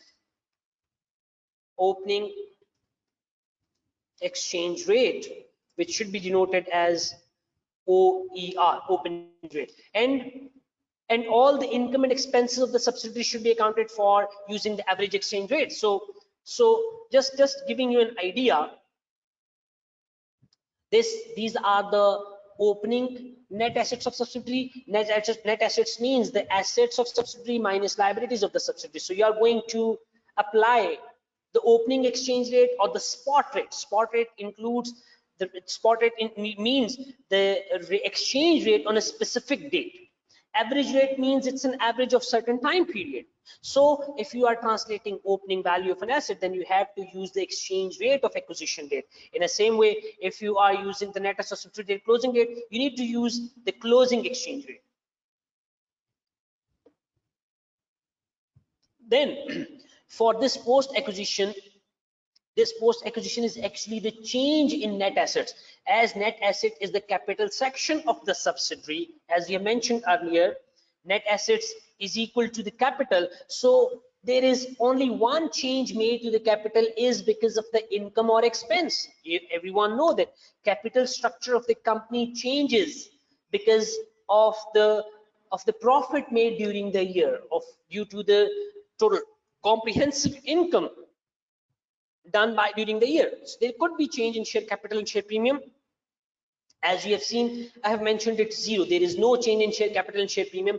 So rest any changes made to the net assets is related to the income and expense. So we are going to use the average exchange rate in this case, right? But once you are going to translate it, this data doesn't match. There could be some balancing figure that's named as foreign exchange gain and losses. These foreign exchange gain losses must be reported in other comprehensive income. That's a conflict in IAS 21. IAS 21 said any foreign exchange gain losses related to individual transaction should be reported in profit and loss account, while at the same point of time, IAS 21 said if there are any foreign exchange gain and losses that rise in consolidation should be reported in other comprehensive income. So we are going to update these in other comprehensive income. The next step you are going to perform is the goodwill of subsidiary. So goodwill is always calculated in pounds within the currency of the parent. You have to perform some additional working here as well, and the working would remain the same like net asset. Opening goodwill You have to calculate goodwill at acquisition, the opening goodwill, and as it is an asset, you have to use the opening exchange rate, the spot rate. Then you will be provided with the goodwill value at reporting date in pounds, and you need to convert it using the closing exchange rate, the spot rate of the reporting date. And there might be impairment on the goodwill. This impairment of a goodwill, as it is an expense, so you are supposed to use the average exchange rate in this case, right? And which is provided within the question right now. We're looking into it. Then foreign exchange gain losses could be a balancing figure, and that should be charged to other comprehensive income. So that principle remains the same. While for non-controlling interest, you have to calculate the non-controlling interest in dollars altogether. So non-controlling interest of subsidiary at acquisition date multiplied by acquisition date exchange rate. So that's something you will be getting out. Post acquisition reserve multiplied by NCI percentage. These are always provided in dollars, and we have already converted into the dollars. Impairment of goodwill. This impairment of goodwill is already converted into dollars. We need to multiply this one section. If you can see, I believe I have not mentioned, but this goodwill should be accounted for. But one more thing, this is also explained here. If full goodwill method was used, then you're not supposed to apply this foreign exchange. Another step that you need to perform when you are calculating NCI, if full goodwill method is used, you can see here, if full goodwill method is used, only foreign exchange on net subsidiary multiplied by the NCI percentage, you are calculating this, right? This is something additional items on consolidation of foreign subsidiary. If within NCI, you need to add up these two things. Any foreign exchange gains or losses on the translation of net assets of a foreign subsidiary should be assigned to NCI. But foreign exchange losses on goodwill should be accounted for in the same way as you have accounted for this impairment, right? If a full goodwill method was used, only then this foreign exchange gain losses on the goodwill should be assigned to NCI. But if partial goodwill method is used, then as goodwill is not associated to NCI, you cannot assign any gain losses on the retranslation of goodwill to NCI because it doesn't belong to NCI. I hope it's pretty clear to everyone. And another thing you need to perform when you are translating a foreign subsidiary, you need to add up your foreign exchange gain losses to working number 6, that is group revaluation reserve. Why? This is retained earning, and we are not going to update other comprehensive income within the retained earnings of the company. If there are gain losses reported in other comprehensive income, those must be assigned to group revaluation reserves or group other reserves, not to the retained earning. So over here we have mentioned it, foreign exchange gain losses of subsidiary multiplied by parent percentage, and foreign exchange gain losses on goodwill of subsidiary multiplied by parent percentage. But parent percentage should only be multiplied if fair value of market or market value of NCI is used. If cost method for NCI is used or partial goodwill is used, you're not supposed to multiply with this goodwill foreign exchange gain losses on goodwill. You only need to charge all the foreign exchange gain losses to the parent company, to the parent rather to the NCI, right? So this is how the working should be performed. Foreign exchange gain losses, an important thing is what we are going to do with these foreign exchange gain losses, which was already concluded within this question. Once the subsidiary was disposed of, how we are going to account for with these foreign exchange gain losses. These foreign exchange gain losses should be recycled to the profit and loss account. That's something it's specifically mentioned within IAS 21, that any foreign exchange gain losses, those arises on consolidation of a foreign subsidiary. Once the subsidiary was disposed of, the accumulated gain losses should be charged to profit and loss account. Those should be recycled to profit and loss account. Recycling means what?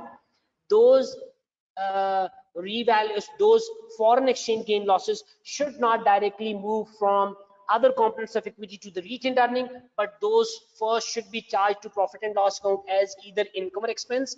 That will ultimately increase the profit of the year, and with the increased profit, that profit goes into the retained earning ultimately. Right? Any question right now?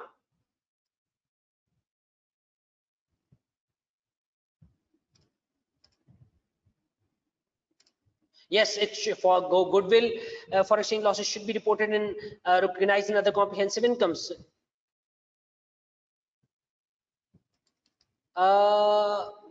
Repeat treatment of goodwill related to what? I don't get the point. One, what is PERP?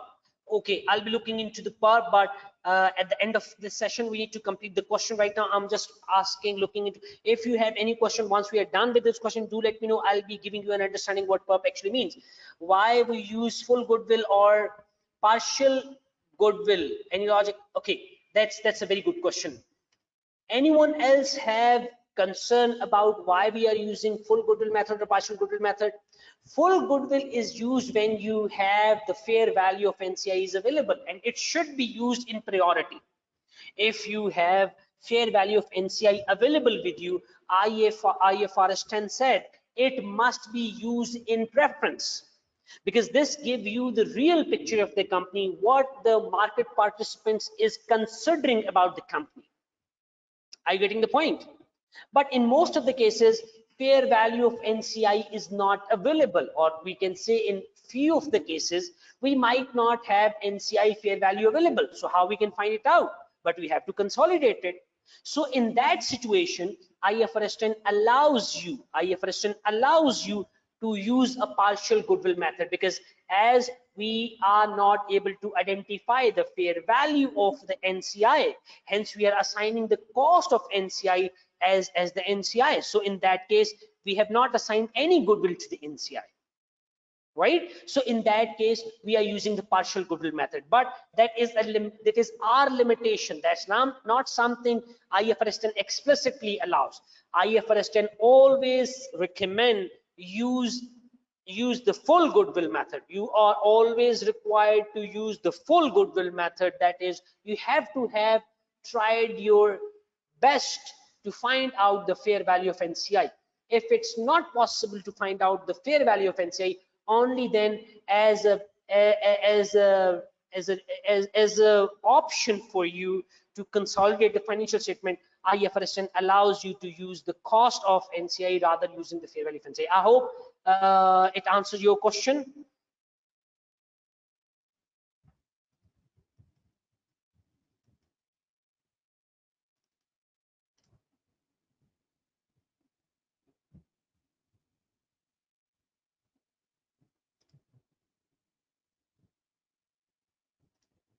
Okay, we'll be moving to our question now. I hope we are done with most of the issues. There are a few of the questions that I'm intentionally leaving. I'll be looking into those questions at some point later. So if anyone has a question, one by one, you can tell me, and I'll be answering those questions. Let's come back to our requirement, which was over here. This is something, a calculation of goodwill on the acquisition of Backlight and the balance for 30th September immediately before the disposal of shares. Your answer should include calculation of exchange differences on goodwill for the period from 1st January 2006 to 30th September 2006. So it's asking me to calculate the goodwill. So if I'm going to calculate the goodwill, I'll be opening up this Excel sheet. I'm working on it. So how you're going to calculate the goodwill? Goodwill will be calculated in as it's reported in dinars. So I'm looking into dinar millions, right?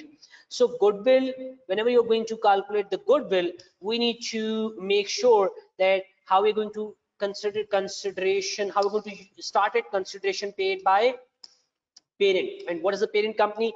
I believe parent company was, what is the name of parent company? The parent company name is Carbise. So why I am mentioning the name of the company rather naming it as a parent, this will put in a good impact on the examiner, that you are using the words provided within the examination, within the scenario, rather using a hypothetical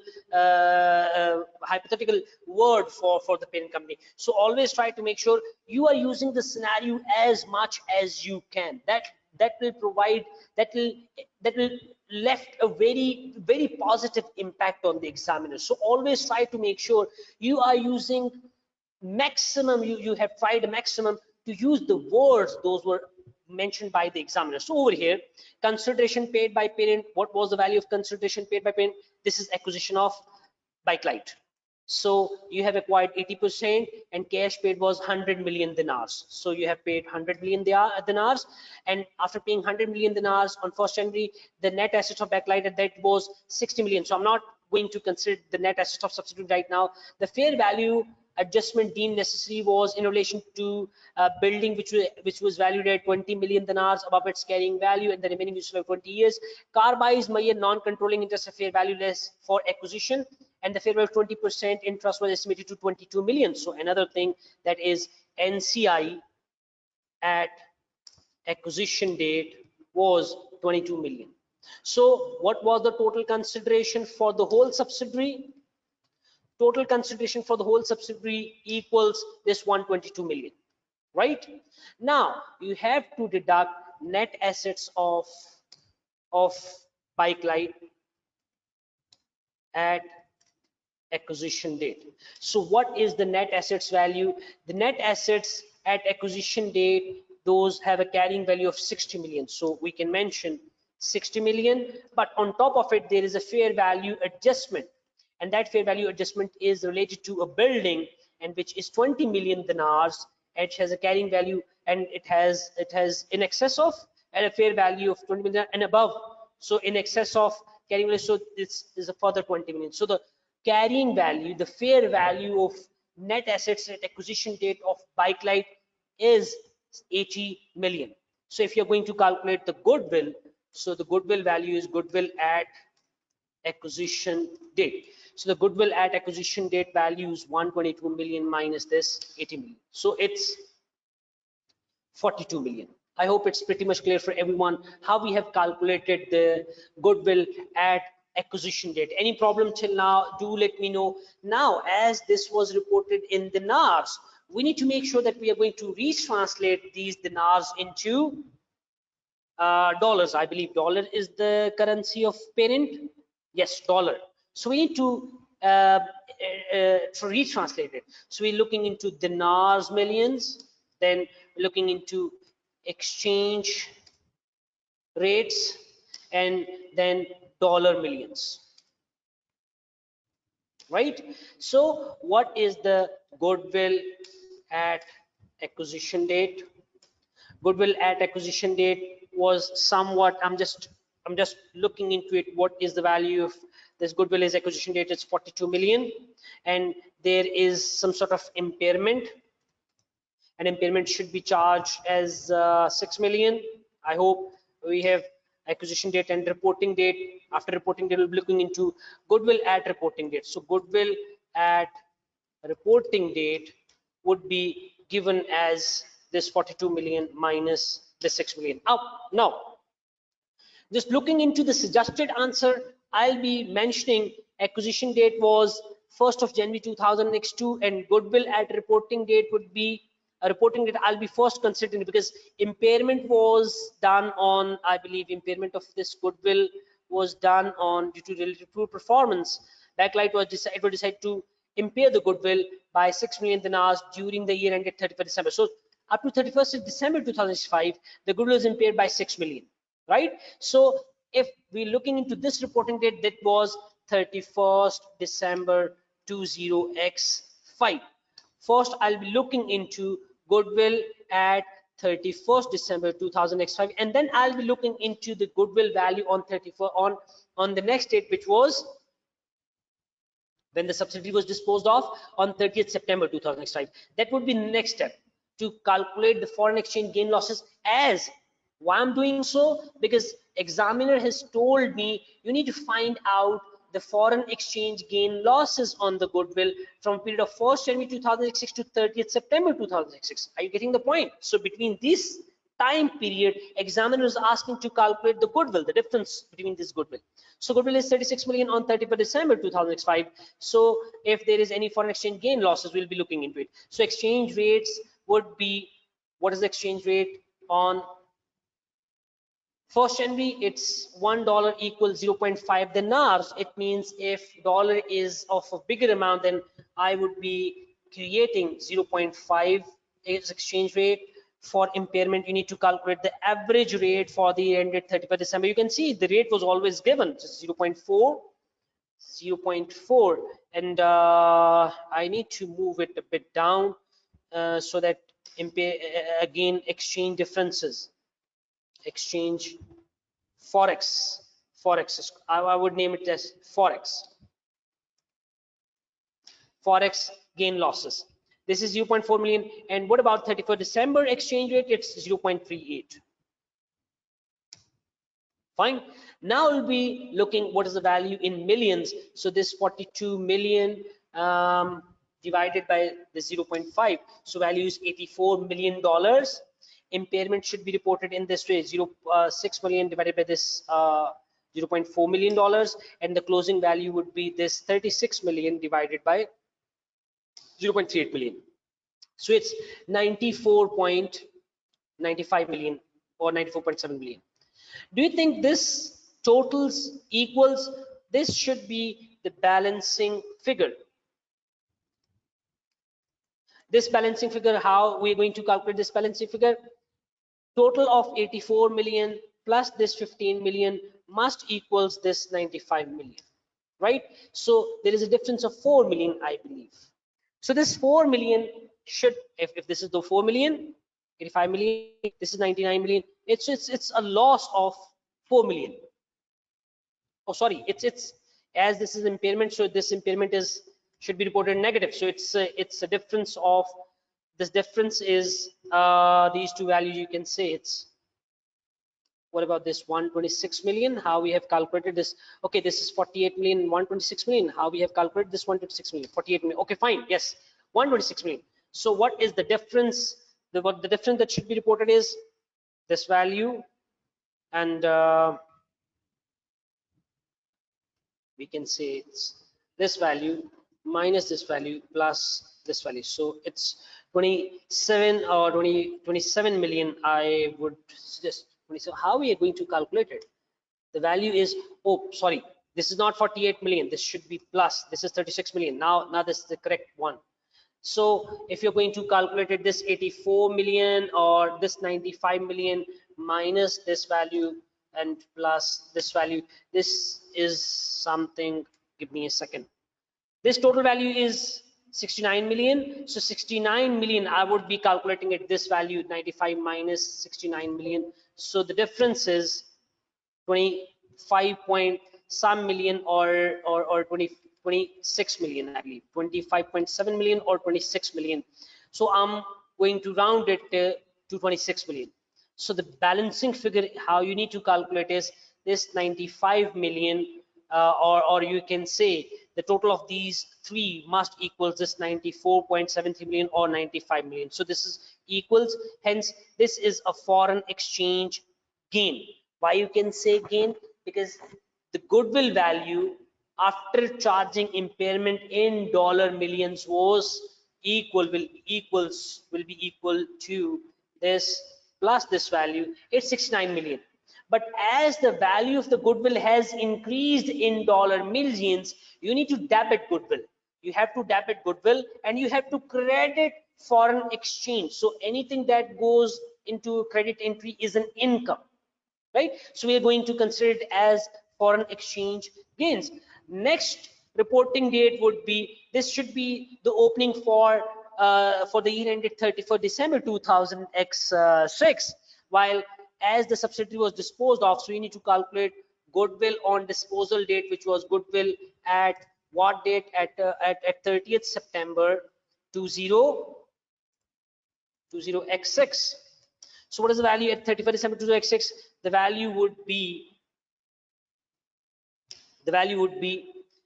this 36 million. There is no change, but we have to calculate the foreign gain or losses, which is the balancing figure for us. And I'm going to calculate the foreign exchange gain losses once again. What is the exchange rate on 30th September 2006? So the exchange rate on 30th September was 0.35 million. We're not going to use this average exchange rate. This average exchange rate was given for some other sort of calculation. Right now we have to consider, because there is no impairment on this period. Impairment was only for the time period of till for the end 31st December 2005. Later there is no impairment on the goodwill, so it's So the exchange rate is 0.35. So I'm going to consider 0.35, and I have to calculate the same working, and the goodwill value is 103 million. So what is the gain increase in value of goodwill? That is 8 million. Fine. So this 8 million should be considered as foreign exchange gain, another gain. So the total gain that is reported on the goodwill would be 8 million. Now looking back into the requirement, what was the requirement the examiner is going to ask us is a calculation of the goodwill of acquisition backlight, and when the balance and what the balance would be 30th September 2006, immediate before the disposal of the shares. Your answer should include calculation of the foreign exchange and goodwill and the period 1st July 2006. So you have already calculated it, and you need to explain. I believe if there is an explanation, no, explanation is not required. So 5 marks is allocated to the calculation of goodwill. In the very next requirement, an explanation of your calculation of goodwill and treatment of exchange differences on the goodwill in consolidated financial statements. You do not need to discuss how the disposal will affect the foreign exchange. So right now you're not disposing of the goodwill. You have to provide the explanation how you accounted for this goodwill. So anything that we have done,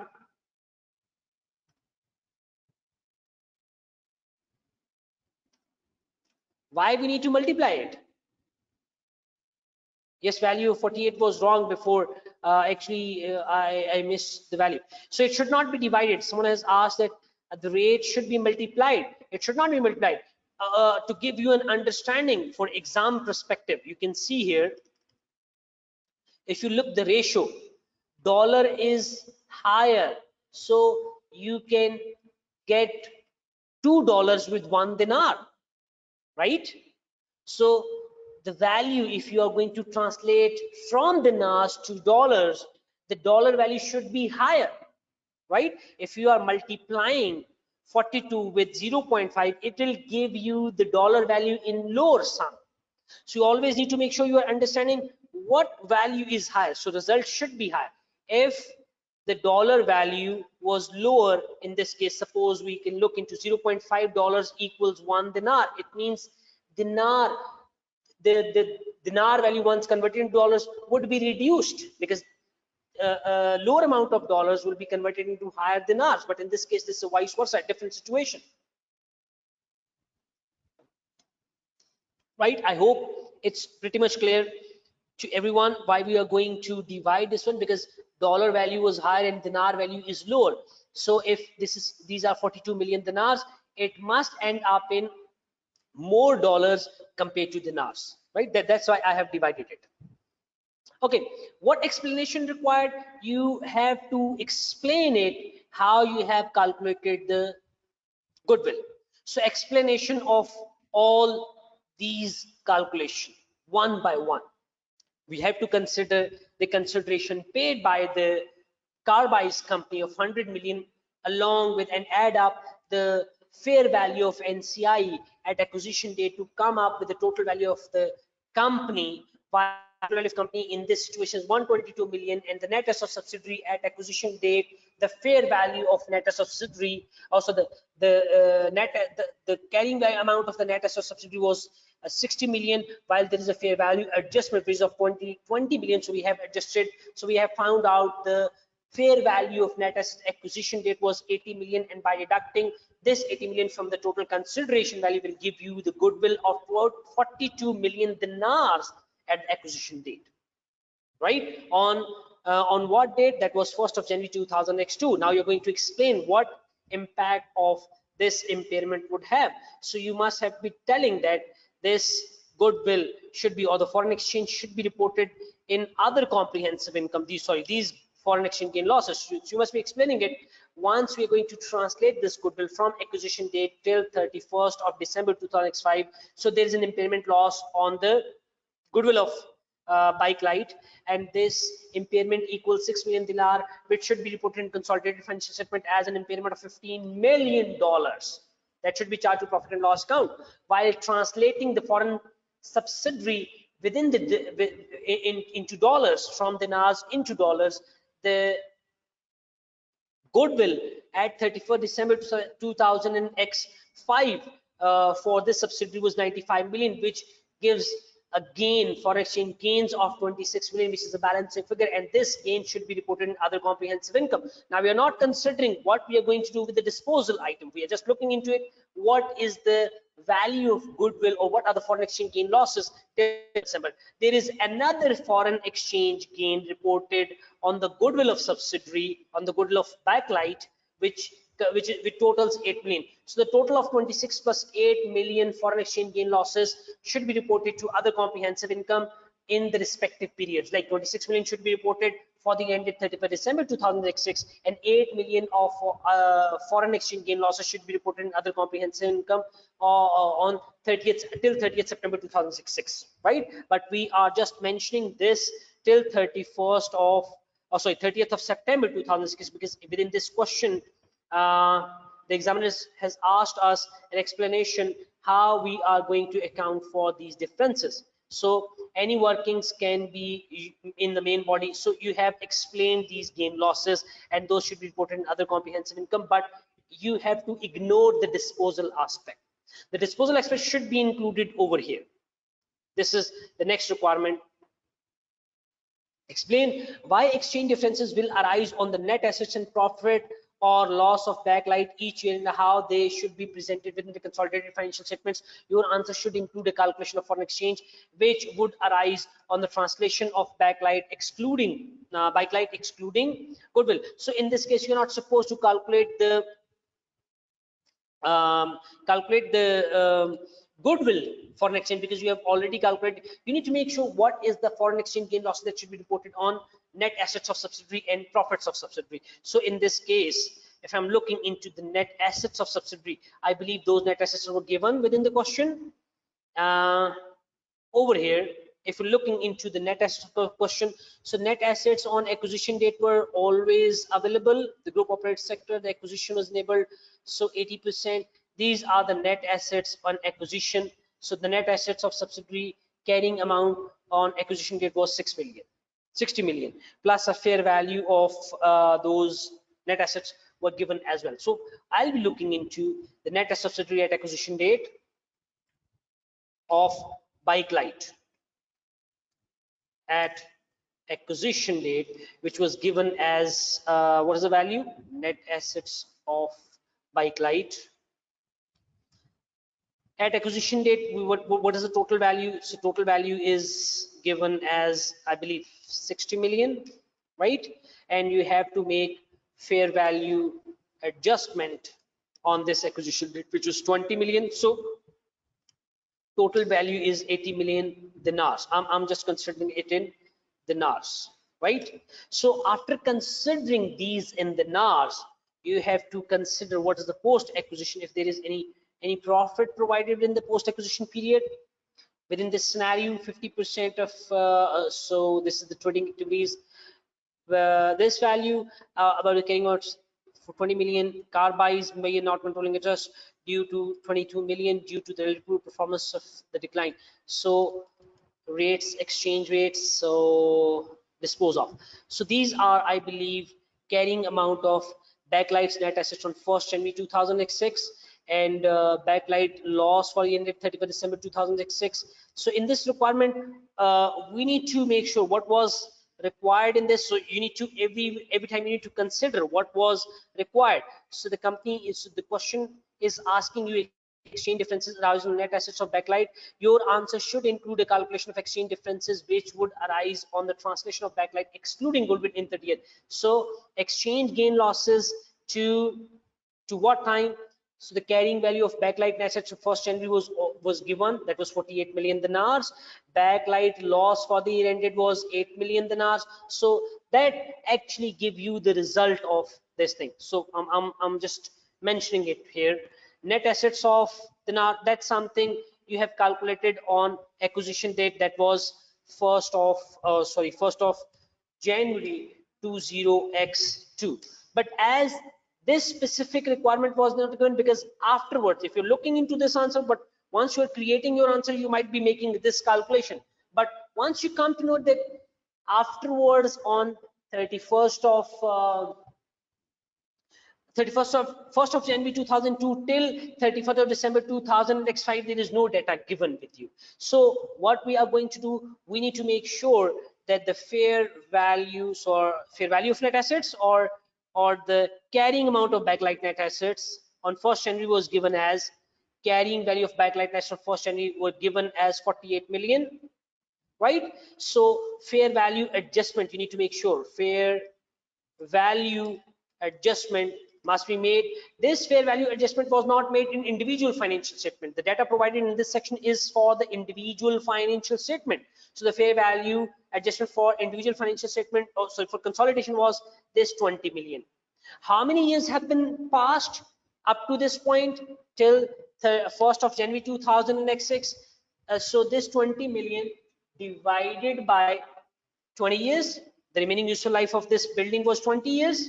What we have adjusted the fair value over here, what way was the 20 million dinars, the fair valuation carrying amount, and useful life of 20 years. So this is the value of 20 years.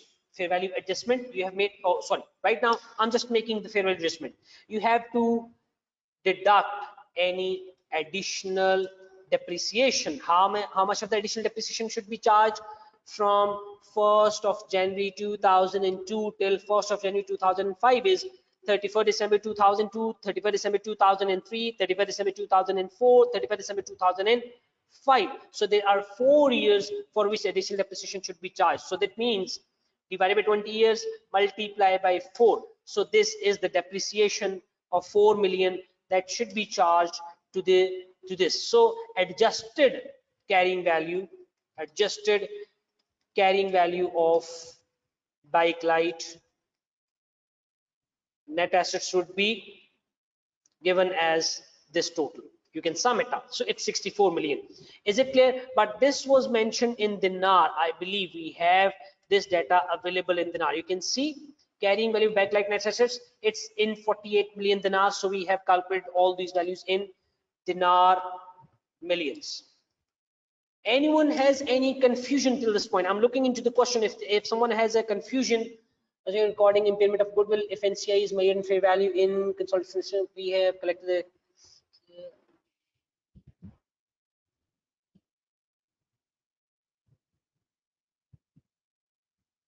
isn't the consolidated retained earning and consolidated profit and loss is same? No. Why not 4 years and 9 months? Because right now we are going to calculate the adjusted carrying amount of backlight net assets on 1st of January 2006. One more thing, someone has asked the question that consolidated profit and loss and consolidated retained earnings is surely a different thing. If you're looking into consolidated profit and loss account, that consolidated profit and loss account should be assigned to NCI and parent, while retained earning is purely related to the parent. NCI portion was excluded, so that's why we are making sure that we should not be accounting it for the question retained earning, and the other thing was different. Yes, this recording would be available. I hope this is clear. It's not for 4 months, 4 years and 9 months, because we are not calculating for the 9 months. 9 months should be accounted for right now, because these are the adjusted carrying value of net assets at what date is? It's 1st Jan 20x6. Is it clear? Now the next working you'll be looking into it is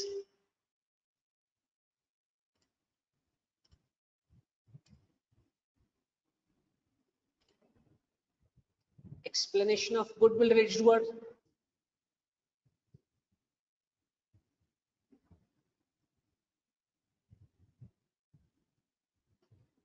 I agree, you're not supposed to make this working. This is just to give you an understanding how these values should be calculated, right? The 64 million should be calculated in this way.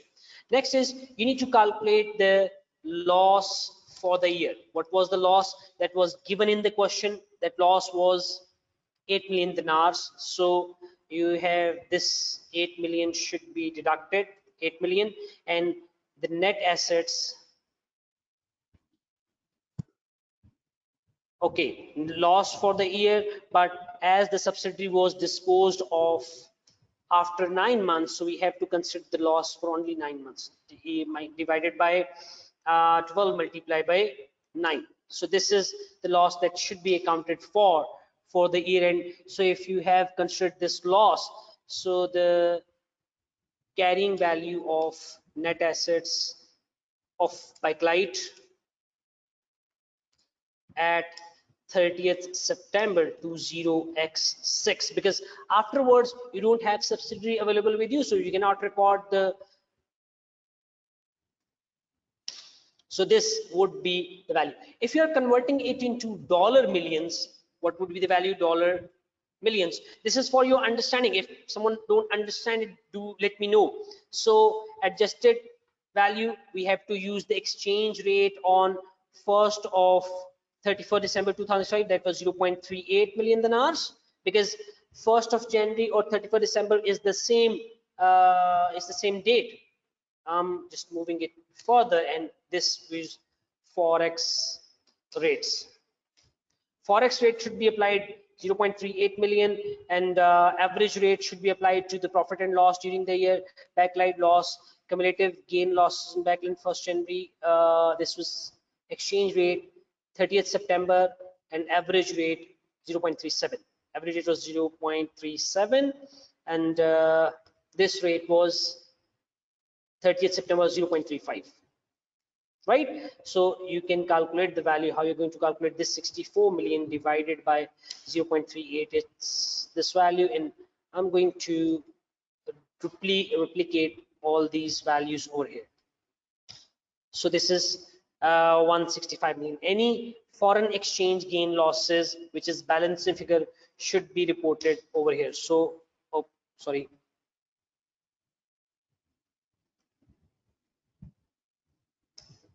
So I'm going to delete this one, and we are going to mention what is the forex gain loss. Forex gain losses. It should be the balancing figure. So what is the balancing figure? You need to explain this balancing figure using this value. If I'm making it 152.20, so I'll be looking this working in this way: 162 plus this value, and if this is the figure, then 165 minus this value. So $13.50 million is a foreign exchange gain, because your value of your asset have been increased. So it's a gain. That gain should be reported in other comprehensive income. Now, if you want to explain these things, if you want to explain this, which was required by your examiner, explain the foreign exchange differences arises on these, and your answer should include calculation of foreign exchange differences, which should arise on translation of Bakelite for the year ended 31st December. So you must be mentioning that these amounts, these foreign exchange gain losses, should be reported in other comprehensive income, and we're going to retranslate the net assets of Bakelite during the year ended, and we have to translate the opening net asset value, which includes this fair value adjustments along with the additional depreciation of the 4 years. I think there is another depreciation that I missed, I believe. Loss for the year. Along with this, there is a 9-month depreciation that should be accounted for, and we have not concluded that. Right? The 9 months depreciation that someone is telling me, but unfortunately I have not concluded the depreciation. You can add that depreciation as well. That is 20 or 1 million. 1 million divided by 12. It should be minus 1 million divided by 12 multiplied by 9. So this is another depreciation that I missed.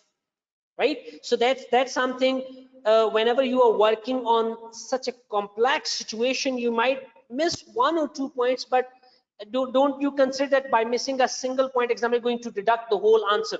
If your whole scores, if you look into it, explanation for exchange differences, that scores 3-month, calculation of Bakelite exchange differences for the ended 31st December, translation is 3 million, split between parent and NCI is conclude 1 score. So these are the total exchange gain losses, foreign exchange gain losses. Those should arises on the translation of net assets. So you have to bifurcate it between parent and NCI. Parent concludes 80% of these foreign exchange gain losses, that totals this value, and NCI constitute 20% of these foreign exchange gains. So these are attributable to NCI, and these foreign exchange gains should be attributable to its, what's the parent company name? I'm always using the parent company name to make sure that you would be using the parent company name whenever you are calculating it. What is the parent company name? Parent company name is, I missed the parent company name. That is Carbice. So Carbice share. So this is how you have split these two things.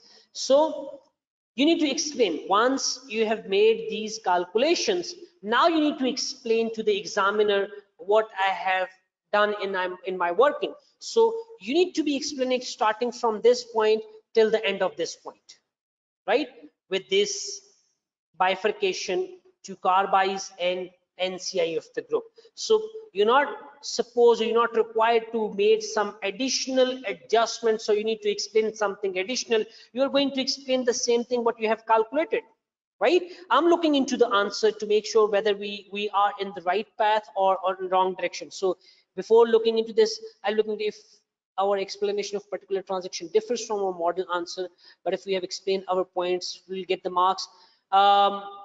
Specifically to the question, the recent question, can we take the, yes, we're going for a break. Foreign exchange when calculating goodwill is under OCI or profit and loss account. Foreign exchange on consolidation, remember one thing, foreign exchange on consolidation should always be charged to other comprehensive in income, irrespective this foreign exchange gain was based or is calculated on goodwill or is calculated on the net assets of subsidiary. We are not going to differentiate, right? If your explanation differs from what you have calculated, then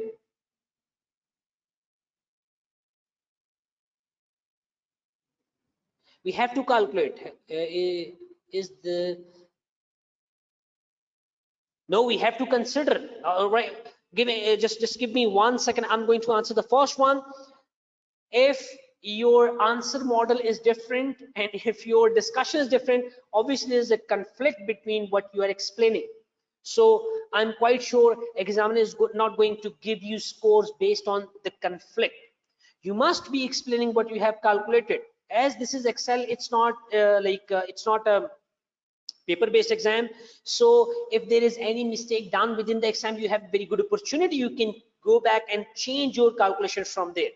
But I would recommend once within exam session, once you have done with your calculation, don't go back and forth, because while going back and forth, you might be losing your time and you might be making more confusion for yourself.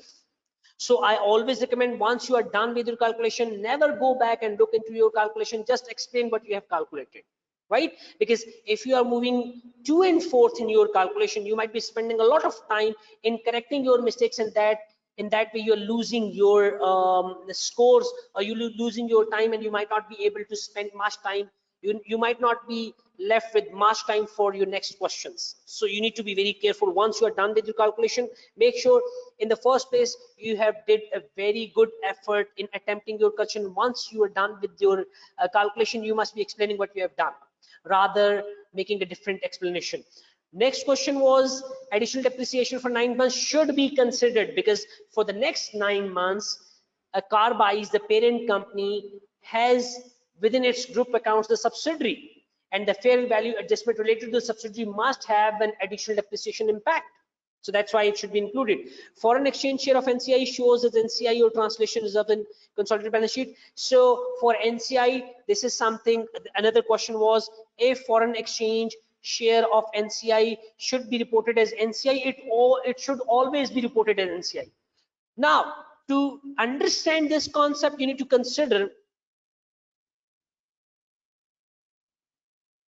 if you are considering, for your understanding purposes, the parent or the group, as NCI is a smaller portion of the subsidiary. NCI is what? NCI is the shareholder of the subsidiary, like the 20% shareholding of the subsidiary which parent has not acquired. So parent asked the NCIs, this is the total share of your profit and loss account and your other comprehensive income. I'm not going to bifurcate and profit and loss account and other comprehensive income for you. I'm going to tell you this is the total share of yours, including both profit and loss account and NCI.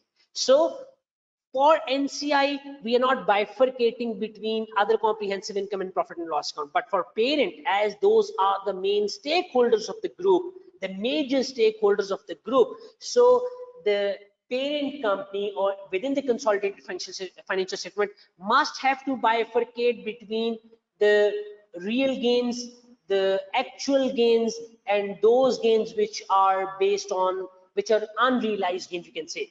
Realized profit and loss, realized gains, those are reported in profit and loss account, and unrealized gain losses, those should be reported in other comprehensive income. So you must be giving a bifurcation between these two, right?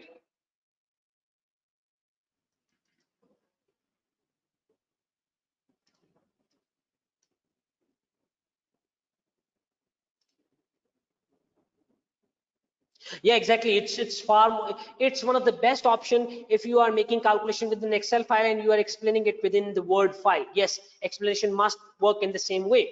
But if you're using the Excel file, I believe that is okay, but it's highly recommended that you must be using the Word file for your explanation.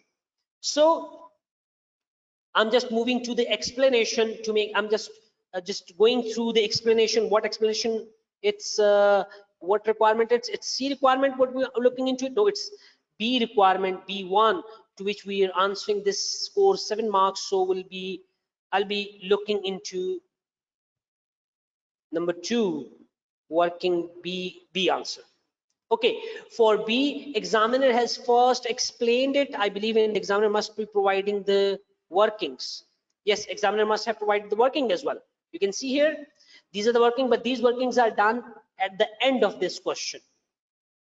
So if we have done the calculation first, then it would be easier for us to explain something. I have always told you that this sample answer is in a very real time, is not it's in a very best situation answer. In real time scenario, you must be answering it in a way which is more suitable for you. So first, I always recommend to make up your calculation and then make up your explanation, because explanation is derived from what you have calculated. If there is any different, do let me know. The net assets of backlight would have been retranslated each year at the closing exchange rate. There is therefore an exchange difference arising on each year comparing the net assets at the opening rate of exchange and opening net assets closing exchange rate. Any additional exchange differences arises to profit and loss account backlight each year being translated at the average rate of exchange in consolidated statement of comprehensive income. The profit loss will increase or decrease the net asset of backlight respective, which is indicated above, will be translated to the closing exchange rate with the consolidated financial statement position as with the goodwill. So this is the whole explanation of what we have actually calculated, and you can see this is the actual explanation of what was done. The carrying amount of backlight net assets on 1st January 2000 X6 was 48 million dinar as provided within the question.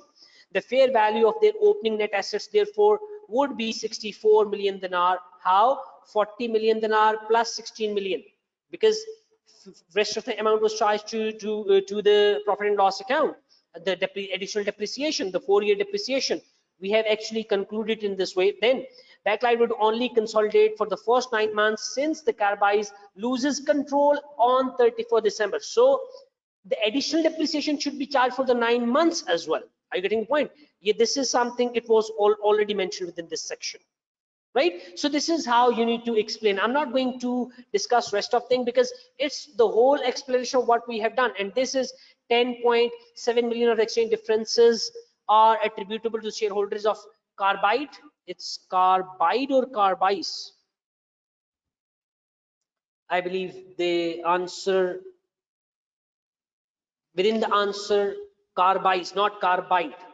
Might be I have mentioned it in a wrong way. Carbide, it's Carbise, 80%, 13.4 million and 2.7 million to NCI. You can see this one line concludes one score, one complete score, this just one line. If you're mentioning this, and it's not a difficult one, right? So you need to make sure you're answering it in a correct way. We have already discussed when we are looking into the the main aspect of this one.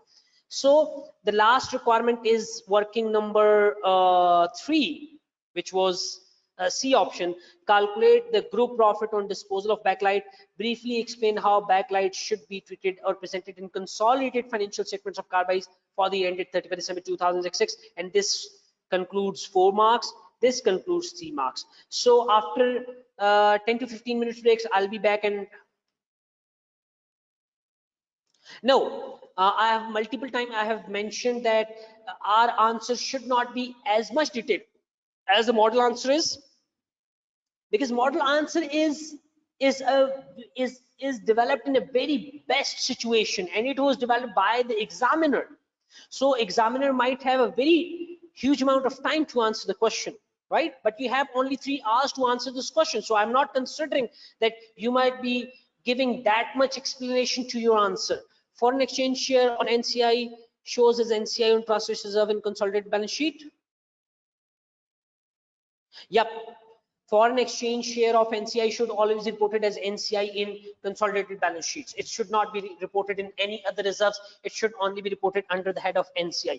So we have 10 to 15 minutes break, and I'll be back after 10 to 15 minutes break. I'm not going to pause anything, just like yesterday that was done. So I'll be coming back, and we'll be looking into the calculation of this disposal group. And for this disposal group, I have some data available within our Excel sheet, changing group structure, where we will dispose of how the disposal of subsidiaries should be accounted for, and how we're going to account for this thing in easier way for you guys. So once I'll be back, I'll be giving you the explanation after 5 to 10 minutes. So if there is still any confusion or concern with related to any other aspect of consolidation, you guys must tell me, because today is the last day we are attributing this to the consolidation, and from the next day we'll be looking into the rest of the questions of our section. So I hope it's pretty much clear. We'll be back after like 10 to 15 minutes. Okay.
Okay, everyone, let's start and try to make sure we're going to wind it up very quickly. The last requirement before moving to this last requirement, which was how group profit or loss on disposal of bike light should be reported in the consolidated financial statement, and we have to explain it. Before explaining it, we need to make sure what is the how the workings actually done within this data. So I'll be just quickly going through this disposal of subsidiary. For disposing of a subsidiary, we have to perform the working two that was same done on the acquisition date. We are going to perform the same workings on the disposal date. How this disposal date works, we have to calculate net assets of subsidiary, this column. If you remember from our previous working, I'm just showing you this working. This column 2 relates on the acquisition date or at the reporting date. Data this provides the net assets of subsidiary at reporting date. But once you are disposing of a subsidiary, this column actually relates to the workings related to the disposal date, right? So how to dispose of a subsidiary? So this disposal date always works over here. So this total should be accounted for. You have to calculate net assets of subsidiary at disposal date. Before calculating this one, I'm just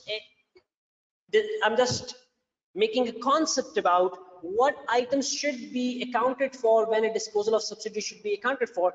There should be three main workings, or whenever you are acquiring a subsidiary, you are recording three items related to a subsidiary within your consolidated balance sheet or income statement. One thing is your net assets of subsidiary. It means you are adding up all the assets of subsidiary within the assets of parent, and you are adding up all the liabilities of subsidiary within the relevant liabilities of the parent company. So ultimately we have added up net assets of subsidiary within the net assets of a parent.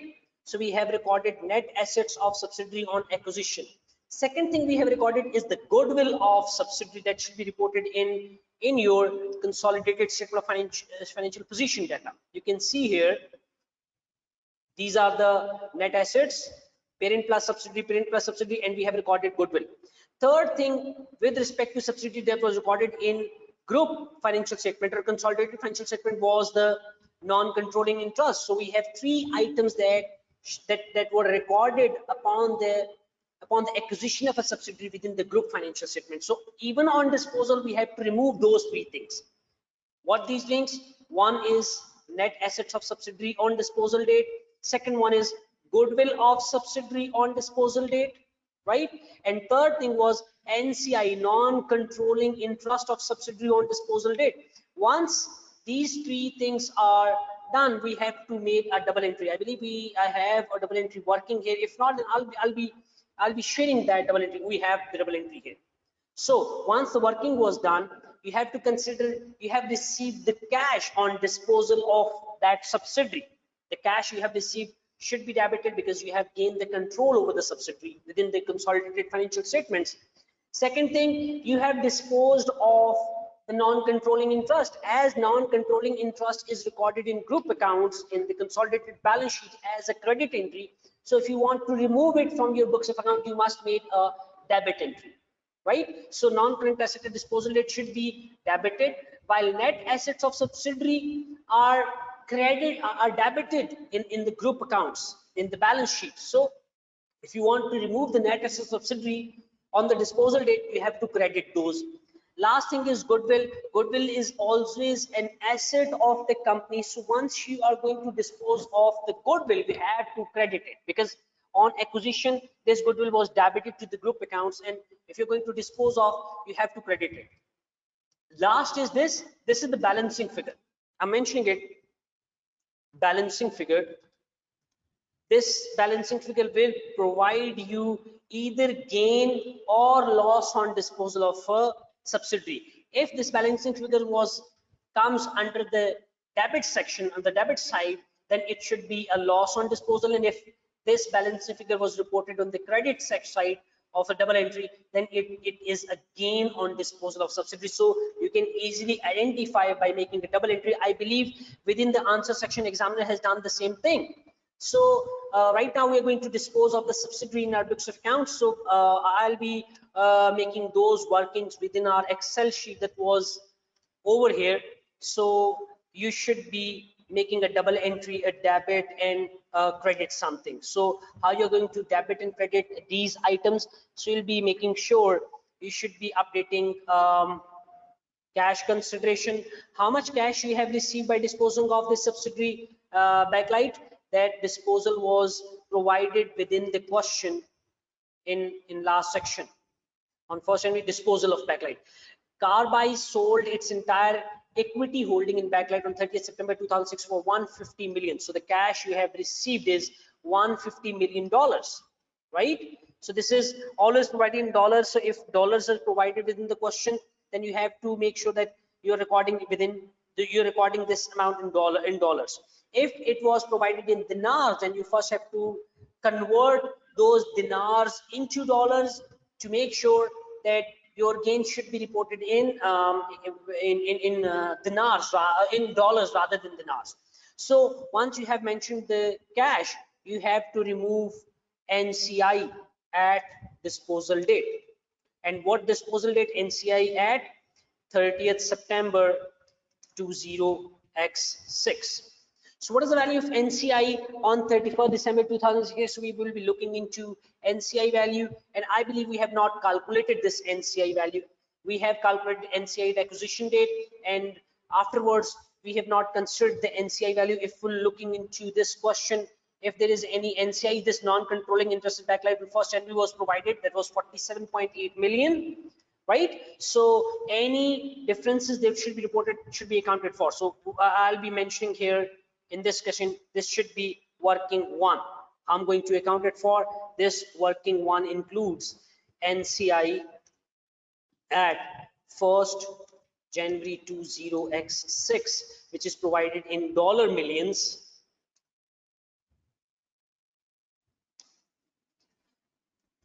The value of this dollar millions was NCI value was 47.8 million, right? So you have to share profit or loss share for the year. What was the loss share for the year? So if you're looking into the loss share, this loss for the year was 18.2 million. So you have to consider the loss percentage as you need to this working should be done over here. So this loss percentage should be reported in 18.2 million multiplied by 20%, right? So this is the loss that should be shared. Along with this, you have to make another adjustment. It's rounded to one decimal place. Loss share for the year. Along with this loss share, you have forex gains on during the year 30th, during the 9 months period 30th September 2000, forex gains on goodwill for the year was, what was this foreign exchange gain loss on goodwill? We have already calculated in, I think, in working one. This is the forex gain loss during the year, during 9 months time period, 8 million multiplied by 20%, because it's a full goodwill method. So I'm going to assign these foreign exchange gain losses arising on goodwill calculation in this section. Along with this, you have to calculate forex gain losses on net assets for the year, right? That's something we have already calculated, and I've shown you that if there is a foreign subsidiary, then this is additional working that you need to perform, and we have already calculated this NCI share along with the working. So I'm going to round this one, and what would be the NCI at disposal date? NCI at 30th September 20x6 would be, this total value is 48.45 something, 48.5. So I have to debit this value, right? Okay, sorry. I believe I did something wrong. 48.5 million. Okay, so this was mentioned over here. Then you have to remove goodwill at disposal date, and we have already calculated goodwill at disposal date. What is the value of goodwill at disposal date? We have to calculate goodwill at disposal date would be goodwill at disposal date. So goodwill at disposal date was 103 million, and what about the rest of things was the another entry that should be accounted for. NCI at disposal date, oh sorry, goodwill at disposal date, then net assets of bike light at disposal date, or I would mention 30th September 20x6. I need to mention the same thing over here, goodwill of this goodwill. So I'm mentioning the date along with this to make sure the examiner would understand what I'm doing right now. So the next thing, backlight would be 30th September would be what? Net assets of backlight carrying value net 30 September. Yeah, this is the value, 163.6 million. So this is something debit and credit was made. Last thing is you have to recycle the foreign exchange gain losses that was reported in profit and loss account to this value. So the value of forex gains that was recorded by the parent, only by the parent, because NCI foreign exchange gain losses are already included within this figure, so we need to include only the parent share. What were those? I believe one is forex losses, this 168, no, this 10.7. I believe if there are any foreign exchange gain losses mentioned within the question, cumulative exchange gain by 1st January, right? 74.1 million, that was always provided within the question. So one thing is it's 74.1 million, 74.1 million multiplied by 80%. This belongs to parent. Along with the changes made during the year, one foreign exchange gain loss related to parent is this one during the year, and next one was on goodwill. So the value of the goodwill foreign exchange gain loss will be this value multiplied by 80%. So this is the total of foreign exchange gain losses. Those should be reported in profit during the disposal in profit and loss account. Those should be recycled to profit and loss account. The balancing figure, how you can calculate the balancing figure? I'm going to total these two sections. This is the total, and along with this is the total. Where you think there is a balancing figure that should be reported, the balancing figure should be reported on, I believe, on the sorry, foreign exchange gain losses should be debited. Why these should be debited? Sorry, control Y, because these are always credit to the profit and loss. This should be reported as a debit figure, because you are going to change the other comprehensive income should be debited with this one. Foreign exchange gain should be debited. And last thing that should be the balance figure, that is gain either or loss on disposal. So gain and loss on disposal should be the balance figure. How we can calculate?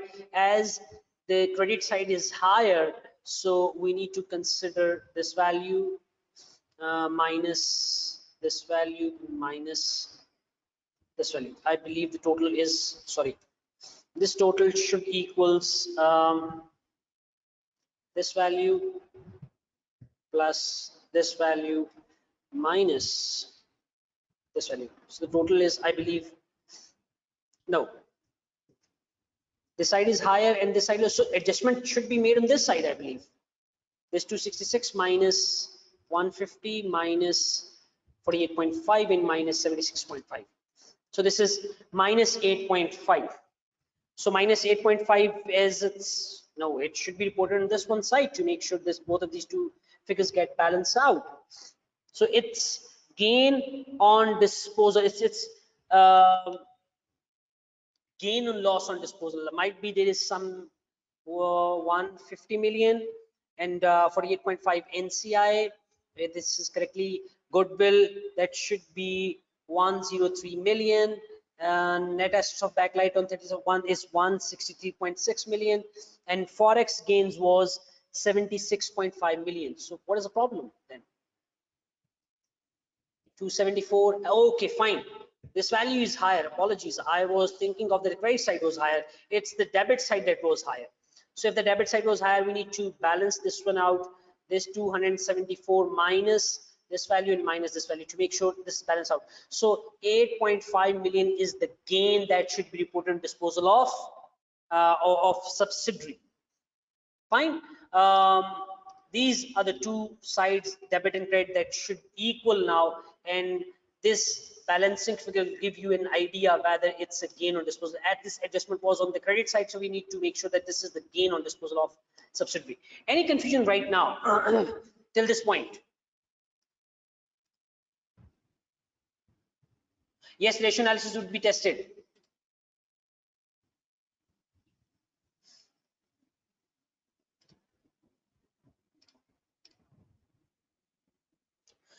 Foreign exchange gains related to what? If you think I want to recalculate foreign exchange gain losses, I'm not sure about.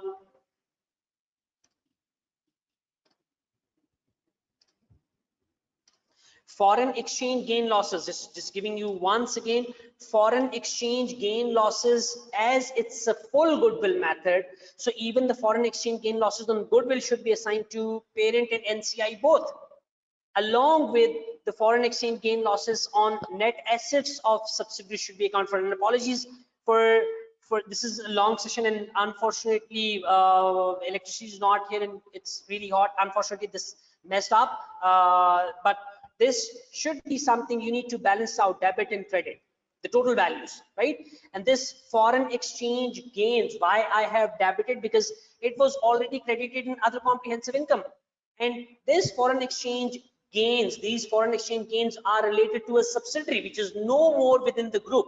So you need to remove those foreign gains even from your other components of equity section. So if you want to remove those foreign gains, you have to debit those foreign gains. Are you getting the point? The differentiation why we need to debit this foreign exchange gains, because this foreign exchange gains should be removed from books of accounts, because these foreign exchange gains are related to a subsidiary, and this subsidiary is no more within the group. It was disposed of. So once you are removing those foreign exchange, you have to enter a debit entry. You have to make a debit entry. So which was made in this case, right? Or still there is a confusion?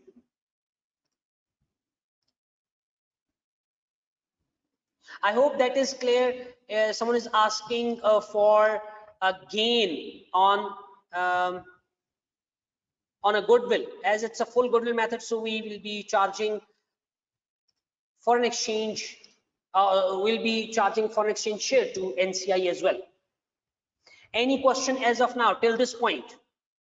I'll be looking into how this should be explained. So right now I'm not going to type the explanation, I'm just reading out the explanation, because it might took a lot of time for me to write those explanation down, but explanation would work in the same way as you have calculated the data. So first you need to make your workings for the disposal of subsidiary, and then you will be discussing those explanation. Let me move to the C section. So in this case, first the examiner has explained, but it has not made the double entry. The examiner has just calculated in the same way which was mentioned in this way. As the sample answer was mentioned, most of the students don't understand actually why it was deducted and why something was added. So for that matter, to make a better understanding, I always use a double entry accounting system that give you a better understanding why I am debiting something and why I'm crediting the other amount. So the explanation goes in the same way which was mentioned. Exchange gain loss in first NB as per question was this value which was provided. Current year exchange differences on goodwill was 8.2 million. On the net assets, 13.4 million should be related to the parent, and rest is related to the NCI. And foreign exchange gain on therefore 95.7 million. It is giving you the total what we have already calculated. Over here in Excel sheet, we have mentioned that foreign exchange gain losses, those were reported by the company on 1st of January 2006. It is already mentioned within the question, because it's not possible for us to calculate this 74.1, because The data for 4 years was not available. So it's the responsibility of examiner to provide this data to you so that you can make your calculation easily. Next thing is for the year ended, the 9-month changes, the 9-month foreign exchange gain losses should be bifurcated between NCI and the parent company. I hope this is pretty much clear. If still you have confusion, then do let me know.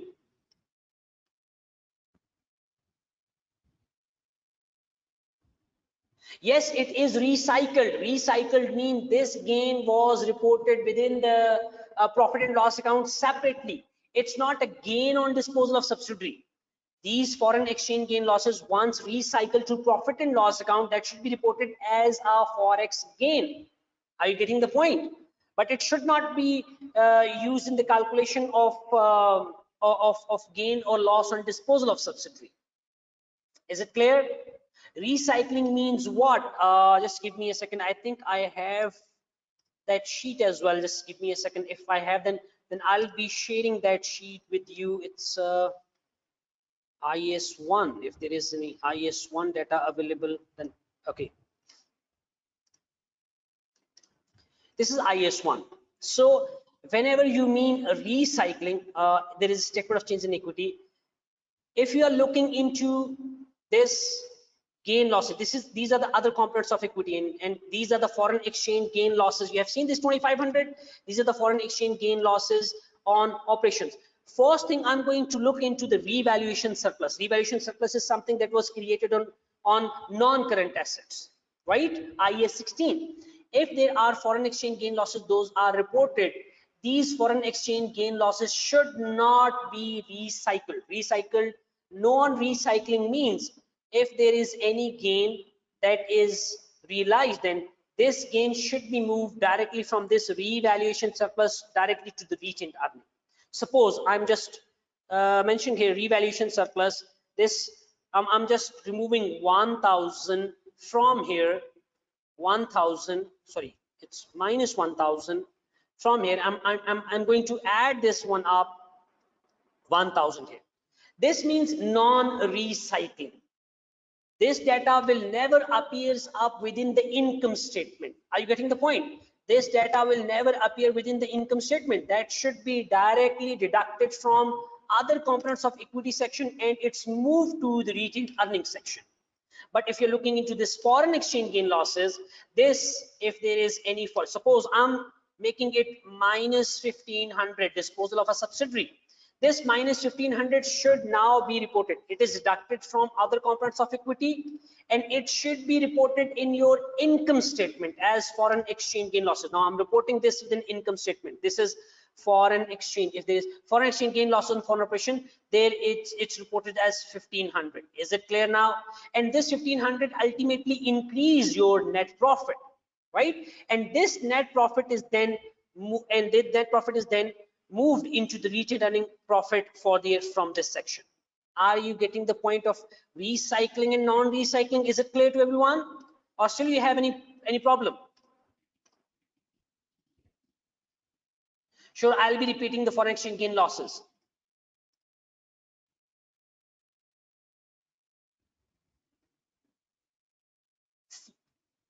All of you, once again, listen carefully. Foreign exchange gain losses on foreign operation should always be recycled to profit and loss account. I believe that's the question.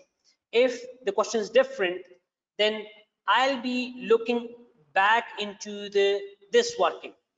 Foreign exchange gain losses were already reported in your other comprehensive incomes, and only portion of parent is reported in other comprehensive income. NCI was already clubbed in within the value of NCI, right? So this NCI value includes any foreign exchange gain losses. If you have any confusion, I'm showing you once again. Let's see. This is the NCI on 1st of January. This is the loss share, profit and loss account share was total 8 million of loss was reported.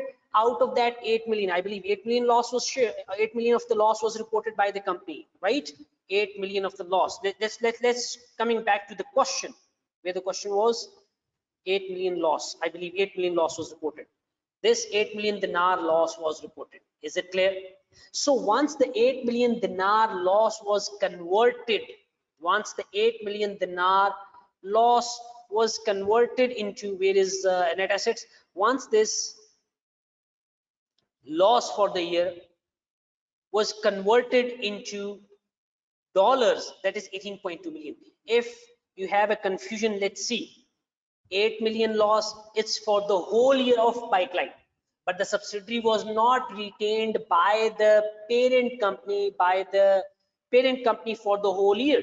Parent company has retained this subsidiary only for 9 months.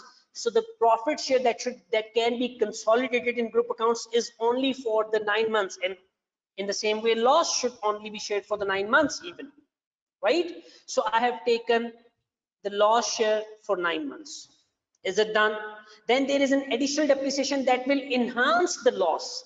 So if you have a confusion in this working, I'm going to remove this one and I'm going to increase the loss. I'm going to increase the loss further by another 1 million, right? Minus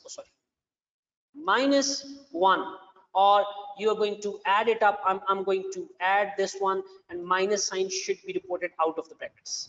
Is it clear now? 8 million loss was reported by the subsidiary on standalone basis, and subsidiary was not in a position to adjust those fair value adjustments. Those fair value adjustments are only made by the parent company, not the subsidiary company.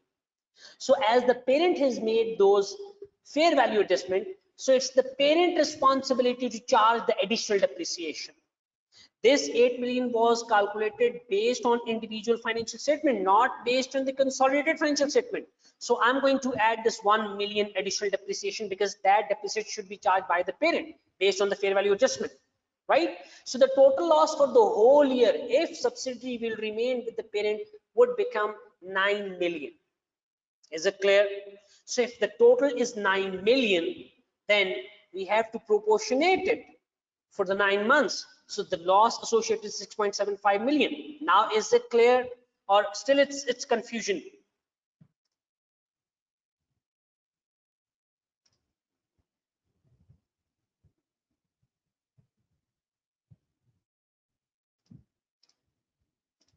Impairment impact on NCI has not been taken place in working 1.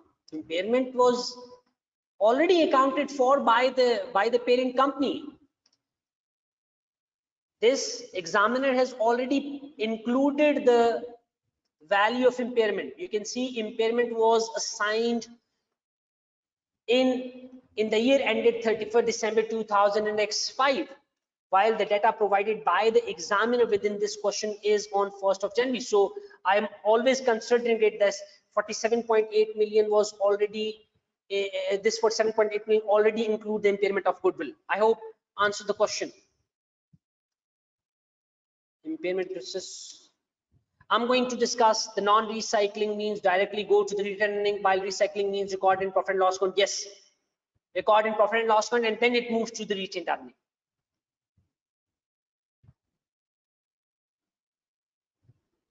It does not require so much workings. This 3 marks is something because most of the working was already done in rest of the sections, above sections. So you need to link those workings with the disposal section. Is it clear, or still someone has confusion related to this disposal? Anyone?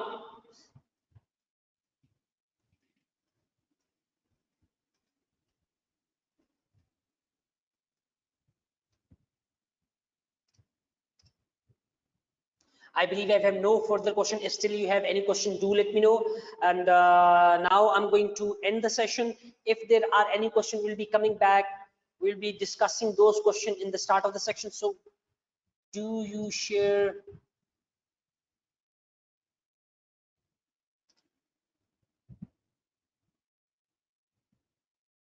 Reading conceptual framework 2018 technical article is, yes, I believe it's enough. It's enough. But along with the technical article, you need to read the conceptual framework document as well. If you need, I'll be sharing that conceptual framework document tomorrow with you all, and I'll be sharing that document with you. I believe this document was available for everyone. If I have the link, then I'm going to share that link with you all. Just give me a second. Conceptual framework. Yeah, this is the conceptual framework project summary. So if you need, I'll be sharing this document with all of you. This is the conceptual framework 2018 document. It was provided by IFRS. So that is a document of almost 20 pages. These are just a summary document, so you can read out this document to make sure what are the changes made to the whole framework document. So there are few of the adjustments. You can go through this document, you'll understand what is the impact of revised framework and how the revised framework actually works. I'll be sharing this document tomorrow with you guys within that section. And one more thing, please read out.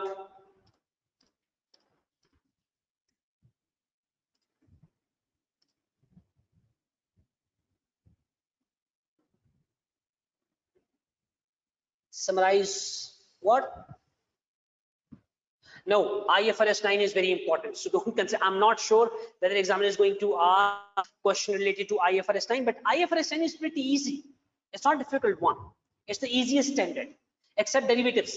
Derivative section is the only section that seems to be difficult one, but the rest of the standard is pretty easy.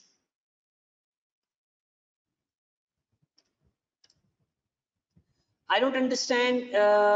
Summarize it for us and keep discussing on it, please. I don't understand what this question actually means. So if there is no further question, do let me know. I'll be if you got time, then most probably I'll be discussing IFRS 9. But before this, I'll be moving to other aspects. If you need, I'll be discussing IFRS 9, but I'll be discussing that at the very end.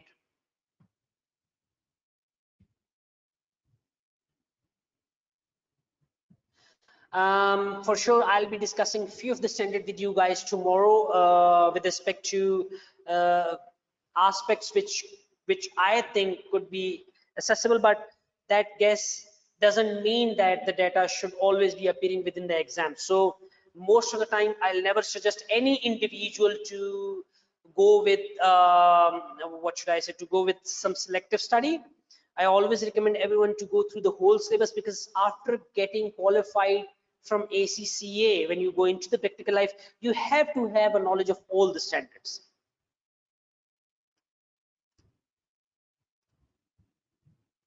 IFRS 15 and IFRS 5 also, there are a lot many standards you guys are discussing. So I'll be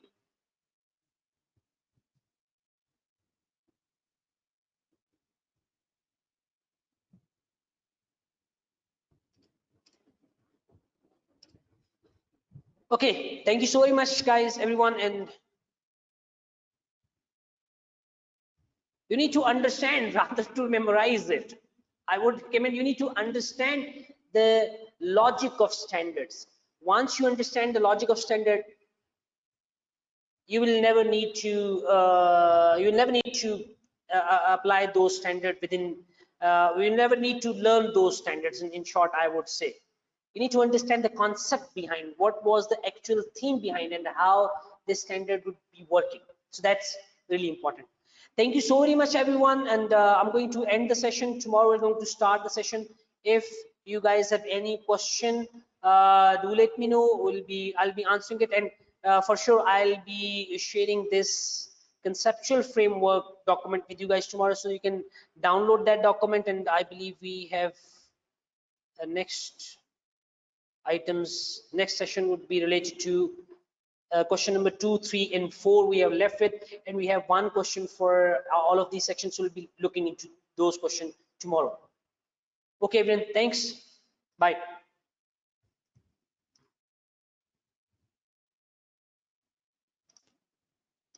I'll try to share the summary of IFRS 9 with you guys, but that would be tomorrow or some other day. Thank you so very much, everyone. Bye.